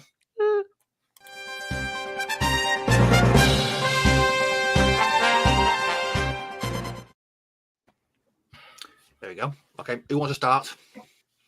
Do you want me to go, Don? Or do you want to go? I'll start. Are you in the? Oh, you're in there. I'll start. So, Blessed Perrys. They've been up to their usual high quality stuff. So these are announced the new Spanish Napoleonic figures coming out at Salute, as it says there. These are plastics. So Spanish plastics, very nice. So there's a variety of different poses they've got with them, and mostly they've got the sort of I can't think what you call it. These sort of Spanishy hats like this. I can't think of what you call them now. Bicorns, thank you. That's it. But there are some shakos as well in there to allow you to do some different ones, and they look really cool indeed. So yeah, with the offensive miniatures, wouldn't they? Yeah, they probably will go very nicely with the offensives. Yeah, they will mix in really well with them. So yeah, that's coming out for Salute. They're also doing some different army deals, I think, for them as well. So I would imagine if it's like their normal regime, they'll have a special character figure that you can buy if you buy 3 boxes or something like that. So who do you reckon it'd be? Do you reckon it'd be anyone? I don't actually know. Generic sort of character. Generic. It's going to be one of the French, one of the Spanish generals, but I don't know. Can't think of one off the top of my head who was actually any good. But there were a couple actually. Just going to say this now, but with those trousers and those bare feet, turnip. No, step away. They would be ideal for a Turnip 28 regiment. Of course they would, because they look a bit ragtag. Hey, he's in sandals. I didn't see that. Oh, yeah, covering up sandals and they've definitely got a bit. I do like the fact they got these ones of kind of they call them casual poses. I like that. That's what I mean. Those poses again, very very turnip, very turnip. What's he got over his musket there? What's that? I think it's a coat or a cloak or something, isn't it? Yeah, something like that. Yeah, very nice. So yeah, they're very good. I'm just trying to think. Do I need any more Spanish? Didn't know you had any. You got Spanish? Yeah, I got Spanish. Yeah, I got a brigade of Spanish, which I've quite enjoyed painting actually. Yeah, exactly, Andy. Exactly. Footsore also showed off some new light spearmen for the Romano British. Yeah. They look really good too. Cool. Those shields look banging. Mr. Hicks again. Yeah. Mm-hmm. Yeah, I think they're Little Big Man. Studio ones. Studio shields. So good. I love them. Really nice indeed. Also talking about plastics, North Star showed off their new Elvish heavy infantry plastic sets that are coming out fairly soon. Don't know what you think about them. I like those. I like those. Okay, cool. I'm not. No, I'm not. I'm not fussed sure. on them. I'm not really fussed on them. Yeah. It's a bit of a weird one. It's a bit of a link between like medieval and elves, isn't it? It's quite. So is it high or low? There we go. There's the burning question. There's a question and a half. Let's move on. Steel Fist. We talked about them earlier. They've got some new ECW 15mm figures out. This is part of them putting a regiment. I think they're mainly musketeers they've got coming out. So yeah, they're cool. Really, really nice figures. I do like Steel Fist. Funny enough, you said you were at Steel Fist buying some, Martin. I went on there the other day. I had to buy those drunken looter figures. Yeah. And while I was there, I picked up some of their, because they, as well as the heads, they do the bodies, don't they? Without any heads and arms. The dollies, yeah. Dollies, and so I bought some of those just to do something different with some of my War of the Roses sort of more wealthy regiments. So I quite like those. Quite fun. Also, I told you it's quite a lot. Reconquer showing off. So this is Roger de Flor, apparently. So he's doing a mounted version and a dismounted version. Oh, nice. Apparently. So that's, did you get the other thing? I think I did. I think it's dropped off somewhere. So I got. Hang on. You've got it. Reconquer. Yeah. So you get that this month, and then there's that. Yeah. That's which is based on this church in Spain. This normal church. There's another view of it here. So yeah, that's I'm looking forward to that. See, I really want to print that, but I can't think of what the hell I would use it for. So, like, I'm not. It's not. That's going to look really odd sitting around the English countryside. But it's not going to work, is it? Mind you, it could be in. Could you use Peninsula? Could you the Peninsula? Or if you do St Albans, could it be in the centre of St Albans as a sort of? I mean, there was a priory. There is a priory and an abbey there. I don't know. Is it too Spanish looking? I mean, but you could use it in the Peninsula. They could use it in the Crusades. Use it in the Crusades, actually, probably. Yeah. Use it Sicily. That would work. Useful. Normans in Sicily when they come out of retirement. Yeah, absolutely. Yeah. Anyway, yeah. So that's on for this month as well. Very cool indeed.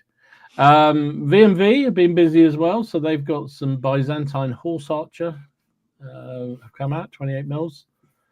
And that funny resin that they have them in, which I'm not overly keen on myself, but the sculpts are quite good.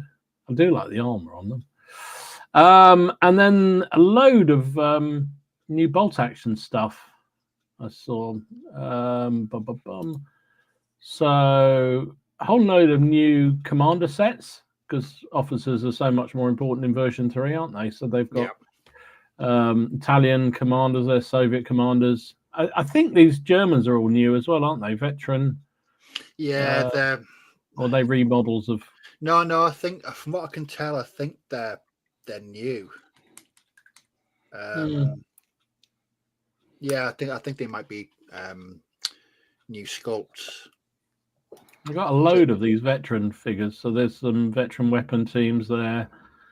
I quite like the veteran HQ. That looks kind of cool. I think they're resin.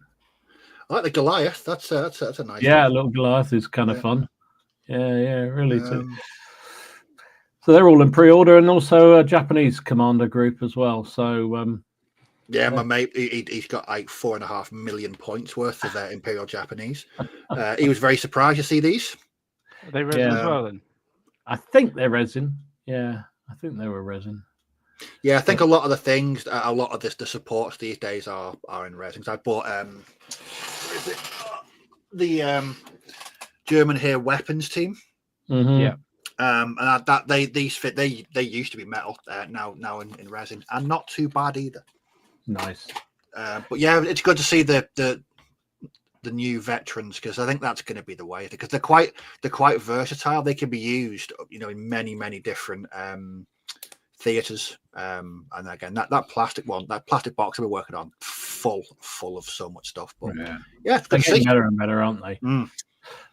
Also, just finally from me anyway, Martin's got some more, but just today actually, the Victrix announced their new little 12mm 8th Army figures. So yeah, you get, I mean, it's 100 and something figures in it for the bag, so pretty much everything you're going to need. Even comes with some 2-pound anti-tank guns as well, and mortars and everything else. So do you know what? I wish I had a requirement or a need for 12mm World War II, but I don't, because these have, ever since I saw these, and I was talking to you at CrackCon a couple of years back about them, they've fascinated me, and I don't know why. It's just such an odd scale. It's I don't know. I mean, I know what you mean. Know. I mean, I bought a whole load of the tanks initially. Yeah. And I just thought, this is stupid. I've got 28 mils, I've got 15 mils, I've got to 20 mils. I do not need 12 mils, and I sold them all. But the quality of the tanks and also the infantry are really good for that size. They are amazingly good. Anyway, so and they are producing slowly but surely lots of different armies for it. So so that's what I've seen. What about you, Martin? I've seen a few things. So historical wise, AB have got some new stuff that are going to be coming out. So these are 18mm. So it's this, and then but look at these. Oh, nice. They are. I mean, they really look so. You would not know they were that scale, would you? You think they are 28. You see, that would be a temptation. Would be to redo it, because I've always, but every time I've seen people paint AB, it just they just look amazing, and it seems to be a lovely sweet spot. Just that little bit bigger than 15, but I don't know. But I don't know if it's just because the figures are of such high quality. Anyway, those are on the workbench, and on the way as well. War Games Atlantic have previewed their Samurai 10mm command sprue. Now I'm trying. I try very hard not to look very long at this. Then I just remember the project that shall not be named, and it goes away pretty quickly. But these do look cool. There's some. They are, and nice. You get the. I can't remember what you call that, but you get that. So there's. I like it that there's a separate command set, something which I kind of wish was in the epic things. You know how there's a commander just popped on each sprue. This has got their very own sprue to build commanders from, which I kind of wish that they did, but they're probably going for different things anyway. Then heading over to the weird and wonderful, Dom, you might as well go to sleep. So there's already an Angron model for 40k, which only came out like a year and a half ago, but there's now a new Angron model, an Angron demon model for 30k. So this is Angron transfigured. So it's still a big raging demon thing. Is he an angrier Angron? He's an angrier Angron. He's angry. This is before he gets his head exploded. That's nice. That's nicer than the 40k one. I don't think it is. I don't think it is. No, I hate the head. I actually hate the head on this. I prefer. It's like if you're going to give me a big angry rage demon. But it's more human, isn't it? It's more human. Yeah, I know. It's still human. I want a big angry. But he's more. But he's still human at that time, isn't he? Really? Does he look human? Does he look human? Does that look human to you? Remember Ken lives in Southampton. That right there is the face of a man that's just stood on a piece of Lego. That's how angry Angron is. I don't know what it is about it. I know this sounds weird. It's not chunky enough for me. I don't know. No. I just imagine I kind of want. If there's one model that's going to be chunky and covered in skulls and completely, see, we agree. And you're a World Eater player, so if there's one model that's going to be chunky in GW lore, that's going to be chunky, covered in skulls on the mountain of skulls with blood everywhere. It's this one.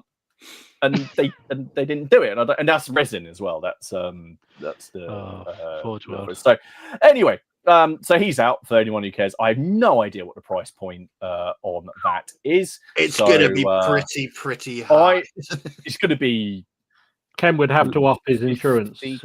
Someone Ken, go have a look. Go see if you can have a look, find out how much it is. Yeah, so on the other side of that, now kudos.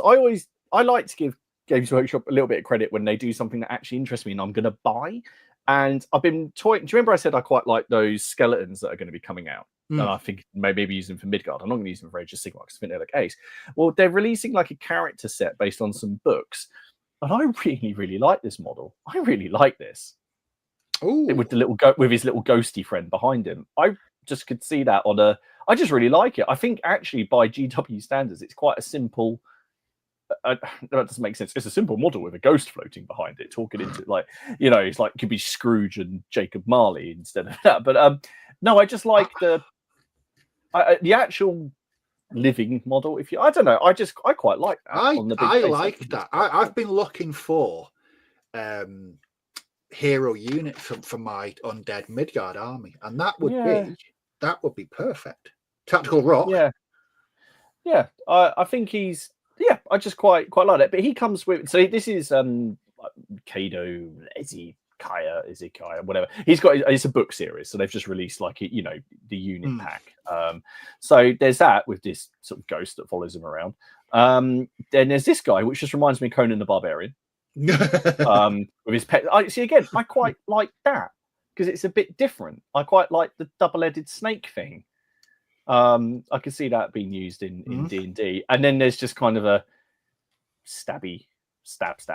But I was actually quite, as a set, I could see myself getting those and using them in Midgard for some fantasy stuff. To be honest, I really do like that one. That one is that would be. I do like that. I don't know what it's. There's something about it. It's just, Yeah, I don't know. Someone, Robin said the ghost has a tactical vampire. Yeah, I got So yes, there's a lot of things that we're critical of GW, but sometimes they just make nice minis, and that one I think is the difference between that and then that is just. I mean, they're probably the same price. Anyway, that's the bits that I saw. So it's been busy. That would perfectly. That would work really well in Rangers of Shadow Deep. You could using that as a hero. You could come up with some little fluff why you've got that. Could be my character with the ghost of his ancestor on his shoulder, saying, "Don't go over there. That rat looks poisonous." I can't find anything, mate. That rat's teeth look really sharp. Is he not on pre-order or anything? Can't find anything. Maybe they do. Maybe they've announced him like a year before I will tell you one thing. Khan, his subordinate in Fine Cast, is 250 quid. And that's just a space marine. And that's just a space marine. 250. Yeah. Wow. Yeah, he's £250. Can't. Yeah. I'm so pleased they're not into that weird shit. Jeez. Yeah, 250. Wow. That's what I buy. My word. And to be fair, it's not a nice sculpt, but again, you're looking at stupid money, really. Imagine painting that and waking up the next day and it's all smashed. Well, the normal Angron's 102. The plastic Angron's 102. Why a 2? Why 102? Why a 2? No, there's probably a reason for it. The thing is, though, I would love to paint one of the Primarchs, just as a purely painting thing. Yeah, I can't justify spending that amount of money on one figure that I'm never going to use. Yeah, I can't. Yeah, I didn't realize it was that. It's not Khan. Sorry, it's Karbada, Demon General of Sengwis. Oh, he's a bloodthirster. Yeah, he's a bloodthirster. Yeah, but you can imagine Angron being around the same sort of detail. Yeah, I imagine. I would say he'd probably be a bit more expensive, to be fair. If I bought that and painted it, I'd be terrified to even look at it. Don't, mate. You don't want to look at the Manticore. Jesus Christ. I just wouldn't. I just wouldn't. Right. let's have a look at some of the comments that the viewers have left about repairing shattered armies and shattered dreams. Right. So, Flesh Cloud, I'm very offended by how excluded I feel on this topic. Rebuilding my favorite army, I've never finished building one in the first place. Doing it twice would be a miracle. I think many people can empathise. Bravo, well done. Old School FRP, I'd go into the garage and pull out one of the two other versions of the same army in different scales. That's an interesting one. We kind of touched on this earlier on. Would you change scales? I mean, if you were to come back, I know one of your favorite armies got smashed up, would you actually say, right, okay, here's the opportunity to change to a 15 mil or possibly? I mean, I think I would. You're quite into that with your chain of command going multi-based with different smaller scales. Would you? But I mean, with the Chain of Command 2 coming out this year, I'm prepping all my. I'm going to be doing it in 15 mil.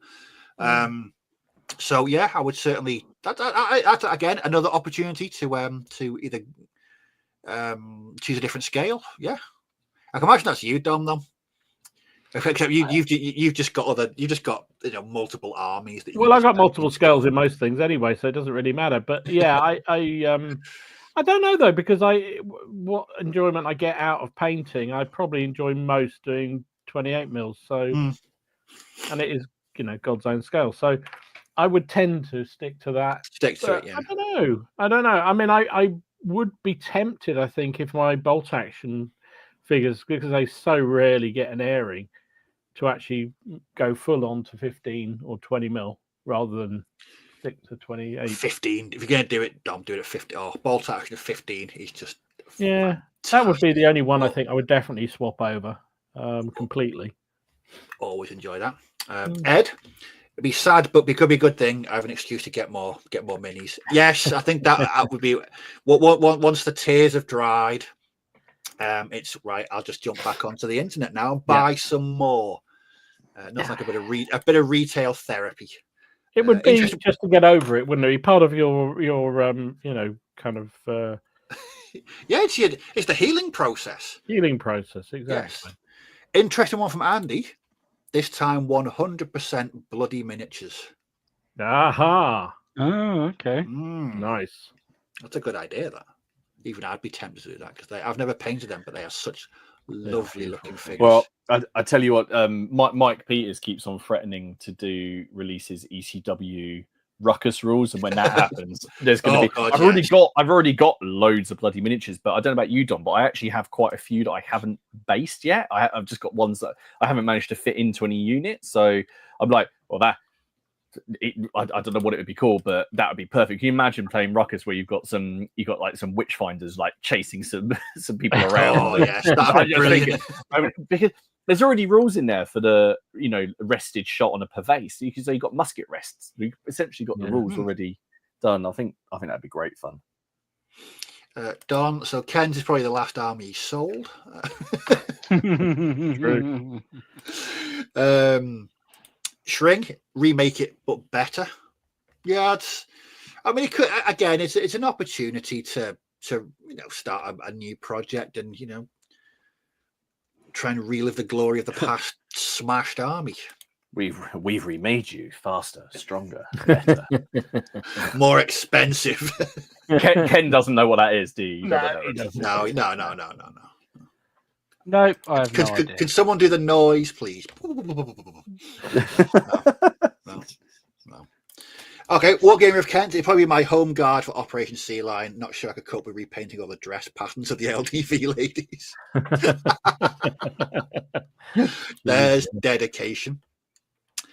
Don, if I somehow lost my ACW Confederates, I don't think I would paint it again. I think I would just hope Woe Fun has something similar. Again, I'd be like that with mine. I just don't think I could replace them or even attempt to replace them. 40k stuff because you couldn't afford an extra mortgage. One from Robin. Would Dom even notice a missing army or two? No, probably not. I do sometimes lose them. Generally, in here, I kind of go. I'm sure I've got it around here somewhere. I'll get if I can find it. A couple of years ago, I thought I'd lost that German 15mm army. God, I was in bits that day. I just couldn't find it anywhere, and I found it in a random box in my living room. See, I've got an excuse. I've got massive room. You've got virtually no space at all, and you still lose armies. I still lose things. I got a shoebox here. Lionheart. After I get over the shock of losing my best army, I would probably start again, but would see if there's newer models available to give me motivation. I went from Conquest Normans to Victrix. Oh, Yeah, that's that's a a good good example. sense monster as well. Yeah. Andy, I thought you had to burn and rebuild GW armies every 5 years anyway. Them's rules. We've covered the Smith. I'm not gonna raise that again. Yeah, Steph, he's just mentioned it. You had that experience when you thought you'd thrown a German army away. Yes, it was awful. I honestly thought that I'd gone in the bin, and I just thought that the thought of it being crushed by a compactor and thrown in a landfill somewhere. It was awful. But I found it, and I was so happy. I actually danced. I was like doing a jig around the living room. Yeah, let that mental image set in. For anyone that wasn't at the Tiger Bar. Worst casualties, my pet attack. So his dog ate Angron. So we had some clever green stuff repairs after losing limbs. Angron consumed by a greater demon of dog. I mean, if it was that new Angron and it was like 400 quid, right? Major Clanger. When Mr. Gravity broke 2 battalions of my plastic Napoleonic chaps, my initial crap Napoleonic painting terrible, so I replaced them with front rank. Again, people are using it as an opportunity to, buy new figures, get some, some better paint jobs down. It isn't all doom and gloom in the Smiths. Thanks for the heads up from Double Dip. King Gizzard and the Lizard Wizard, Lord of Lightning versus Balrog, and Crumbling Castle. Like I said, I'll put a thing in the Facebook group tomorrow about the Spotify list. I need to update that. I think we're on about 13 hours of music on there. I promise I'm not going to mention James Blunt on any of the lists. That's right. Rhyming slang wise, that's never getting on there. Are you serious? Is he Yeah, serious? I love James Blunt. Actually, one of the only albums I've actually ever listened to, and I like every song, is his first one, Back to Bedlam. Anyway, rebuilding when I got my Napoleonic details on the bloody hell, Ken. Granapriego, 2.5 years of non-stop painting French for Third Corps. I could never face doing them again. Same with all my... Oh, dude, yeah, with everything you've got, Jesus. God, no. That was a passion project and a half. Labor of love is what that was. Wow. This is all very real though. So Dan's friend in his gaming group in LA experienced this. He lost his home and fires and every bit of his massive collection of his smoke. That'd just be. Oh, dude. Ouch. I mean, I know there's probably bigger things to think about. Mainly one being alive. But once all the sort of the stuff you got to get out of the way is done, when you think about your armies going up in flames like that now, it wouldn't be a pleasant experience at all. And it just goes to show this conversation isn't just theoretical; it does happen, which is a horrible, horrible thing. Simon, you regret losing that project that was almost ready to get on the table more than anything I'd already used many times. Absolutely. Although if it's first time on the table, I'd probably lose. It happens every time I use anything new painted on a new game. It's just gone. Yeah. One from James. Fascinating discussion. I think the army that would cause me most pain is my metal 28mm LCD collection, but I'd be interested to replace it with a later period army using Reconquer 3D prints. Again, more scope for making it better. Yeah. And using the terrible situation as a that's an interesting one, isn't it? I wonder if James feels the same. It's like what stops us just going, you know what? They're better figures. Let's just swap over and do something different. Yeah. Yeah. But we don't, do we? The effort of painting them. Yeah, is it just the effort? Or is it, I don't know. I'm intrigued. I'd love to know people who do. I mean, I know Ken, you occasionally still occasionally sell off everything again. But I wonder if anybody else does that. Just sort of, it's like, you know what? There's better figures out there. I'll sell them. I can't get rid of figures I've got. I still use 15mm minifigs that I've had for 25, 30 years because they do perfectly well. But there's many better 15mm out there. I know. I've got some I want to say actually. No. Dom, I'd consult your legal representative as soon as possible, mate. Yeah. Well, from Robin, any opponent of mine that claimed extra casualties because of basing will be going straight in the rules lawyer bin. Absolutely right answer. Good to know. Major Clanger, move from periplastics to calpe with Napoleonics. And the last one, I thought Steve would use a spreadsheet for paint recipes. No. Oh, that's a good idea, though. No, I just keep them on my phone because I just write them down quickly so I know they're there. Because there's nothing worse than forgetting, or painting something and using the wrong wash and thinking, "Well, that looks like crap, doesn't it?" No. It's just always better on the phone. Right, we've got 9 minutes left. My God, that's flown by. There's some interesting comments from people, though. Been really good. It's been a good episode tonight. I was really enjoying myself till I found out you like James Blunt, but yeah, it's been pretty good. Well, let's balance it. Let's maintain the equilibrium. Did you add the Throbbing Gristle 24 box set to Spotify? Not yet, Steve. Not yet. It's Throbbing Gristle. Okay. Throbbing Gristle. I've given Steve a job to do now. He's like, fuck's sake. Sorry, mate. I'll tell you one thing though. It's I've got a hell of a lot done tonight. So good stuff. I've managed to base these prime these sea fires, and I'm putting a base coat of blue on them already. I've painted the bases on the Lord of the Rings stuff, and I've based them. Well, yeah, it's crazy the amount I've done tonight. I haven't done this much in ages. Just don't smash them all and try not to replace them in the morning. No, I'll cry. On the phone to the insurers. Right. Let's have a look at some viewers' photographs in the Facebook group. As always, if you're not a member, the link is in the description. Answer Dom's questions. We've had some dodgy, shonky ones. Oh, we've had some. We've had some really interesting. We must have just hit a threshold of number of members because, blimey, there's been some weird ones coming on. Honestly, it's been like the cast of Sesame Street rocking up trying to join the Facebook group. It's truly awesome. But yeah, just to say, if you are going to join, just answer the questions. We don't like turning people away. But yeah, go in there. Post up your projects, your games, your works in progress.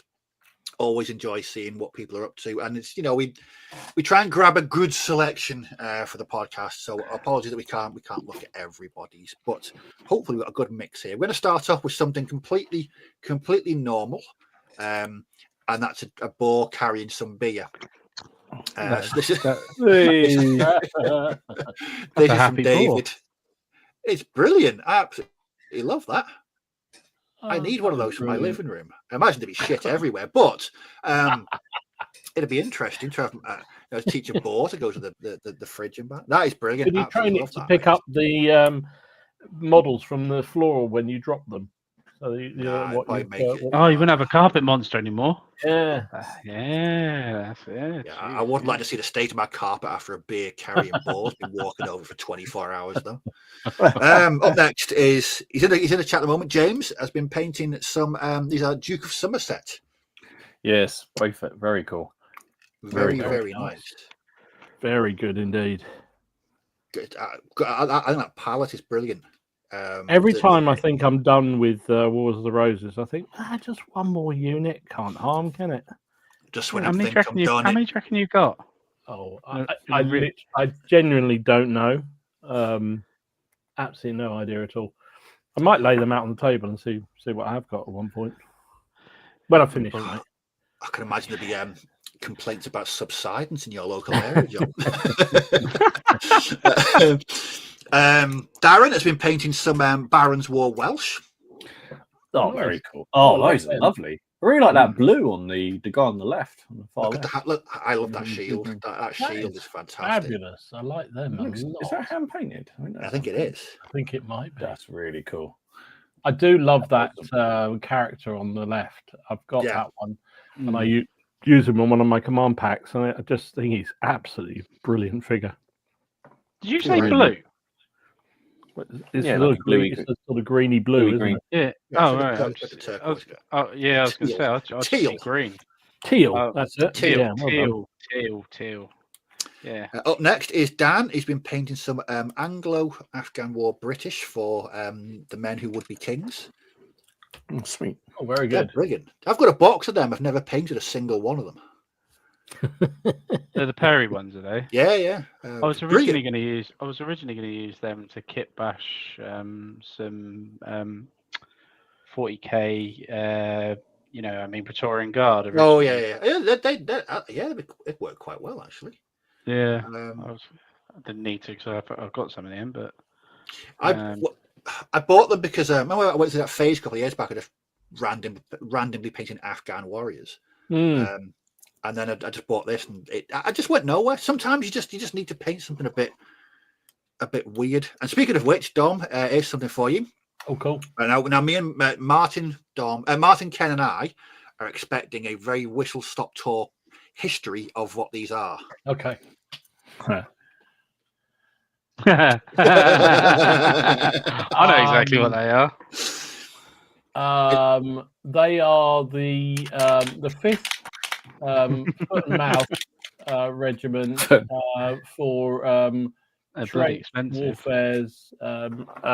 Yeah. You were very close. You're very Was I close. close? So you got the word "the" in there. These are the Death Corps of Krieg by Lewis. I think it's from the new box. So I was about to say that. You cut me off before I said it.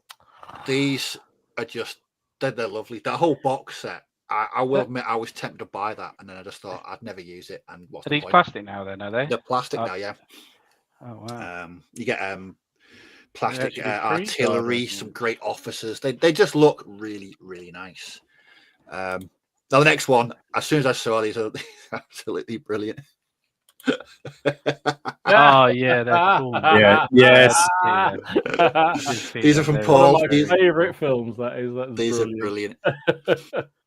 So as you can see, obviously definitely not Hot Fuzz.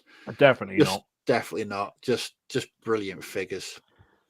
Every time I see something like that, all I can think about is it's bolognese. Those films still stand up now, don't they? They're still great to watch now. Even every time they come on, I have to stop and watch them. It's just Brilliant. such a good. In fact, I might watch it again this weekend. Yeah. It's just such a good film, and just so many memorable scenes and quotes. Up next is Robin with Curb Prince's Regiment. Yeah, lovely. that's another one. He's I think that's the end of his foot for now. I've got flag envy, I have to say. There's just some mighty flags. I think he decided to go to one bigger. Blue, they'd end up back in St. Petersburg, wouldn't they? Jeez, those are big Yeah. flags. I mean, I think when you order the flags from Warfare, he gets in touch. He's like, how big do you want them? So based on the the flag poles you've got, so I sort of measured mine, and then I think Robin measured his literally and went, "No, I'm going to go bigger." I'm just gonna go. I think they're 40. I think they're what are they, Robin? Are they 45 mil square, something like that? Wow, they're big. They look ace though, and They do. They're very cool. That's a mix of Warlord and Ebor miniatures. Lovely. So All the Very flags. lovely. All the flags. Stephen with a bit of English Civil War. Nice. Face. Yeah, it's the Charles figure, isn't it? Another nice flag. Yeah. Very good. I like the Lego minifig at the back as well. Yeah, brilliant. I just think it looks really good. Very, very nice work. very nice. Steve with some Arthurian Britons. Hey. Again, Very good. Again, the shield transfer is just so good. Aren't they? And, Just, I do like them. Like I say, when I've been using those on my Vikings, they just set the miniature off. They really do. Okay, a bit of the old Stug life from Tim. He's been working on this. Brilliant. Cracking camouflage there. yeah, really, nice. really nice. Yeah, that was really good because he put one of his tanks up, which I thought was pretty good anyway, and asked for advice, and lots of people came up with some really good ideas, and then he put up the next one, which was admittedly even better, taking on board all this stuff. So yeah, just shows the community is brilliant on the support and helping people out. Yeah, really good. I love the broken shirts as well. I always whenever I have shirts on a Stug or a Panzer IV or something, I always break it, mash it up, put bullet holes and stuff in it. I just think it just adds it. And that's he's got like a rip at the end, and one of the panels is missing. Excellent stuff. Bit more Wars of the Roses from Tony. Yeah, rather nice livery painted on there. Yeah, I saw them during the week. I put a comment on them. They are really nice. It's got about 6 other pictures if you want to see some. Yeah, there's a lot. Yeah, I grabbed one that sort of showed them off like that, but they're really, really good. Yeah, check out the Facebook group for more pictures of them. That livery is excellent, and it wouldn't be the PCP without ending on a bit of weird shit. This time from Warren. Look at them. I like how you say this time, like with anyone else. I mean, Warren is Mr. Weird Shit. Let's be honest. He is. I mean, what are these for then? But Jesus, are they? He uses it for Rangers, Shadow Deep, and RPGs mainly. Scaring people. Yeah. They're brilliant. I actually quite like the little Jimmy Cranky in the front there. Brilliant. So there we go. Thanks everybody that keeps posting up in the Facebook group. Always a really good mix of projects and different conflicts and miniature manufacturers and scales. Always a brilliant read throughout the week. But there we are. We're officially in overtime. It's 2 minutes past 10, and I'm tired and I need coffee. Oh, go and feed a baby. Jesus. Yeah, I think I'll stick with coffee actually. But yeah, coffee.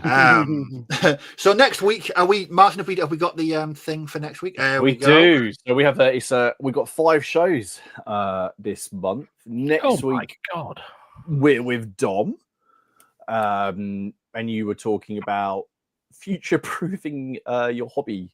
I feel some of it will touch on some of the stuff we've discussed tonight. But looking at whether it's possible, or whether you even think about future-proofing your hobby, whether it's part of your consideration, that kind of stuff. Yeah, nice. That's going to be ace. The week after, we are going to be doing the rather late grade survey, which we didn't do in 2024. And we'll also announce our 2024, even though it's February, our 2024 crackpot, the DM from the community. So I'll be posting up a link to a survey in the next couple of days, which isn't for the next stream, but for the stream after. Remember, it's all a laugh. It's all for fun. If I miss something out, I don't care. Then after that, we're back with Steve saying, "Has your wargaming changed?" Yeah, so that's all about looking back on where you started. What has anything changed? Is there things that you do now that you didn't do years ago, or have you cut certain things out of your wargaming shenanigans? Just any changes you've noticed since you started. Yeah.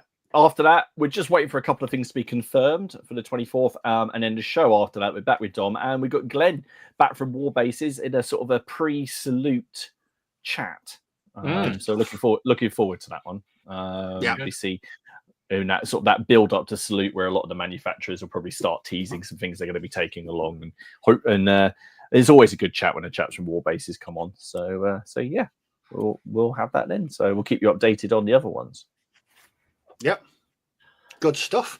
As always, don't forget we are sponsored by Boards and Swords Hobbies. Head over to their web store. Use the code PCP5 when you're checking out for that 5% lovely discount on your already discounted order. Oh, and thanks for watching the catch up. Always appreciate it. I've got them all in. I've got them all in. Got it in. Got them all. Well done. I've got them all in. Right, we are off. Let me get the video because we're going to bail. Thanks to everyone that's hung out with us tonight. We always appreciate it. Some really good chat. enjoy your hobby week. We'll catch up with some of you on the Facebook group, and we'll see you next week on Dom's channel. Safe times, everybody, and we'll see you next week. Bye. Bye. Bye.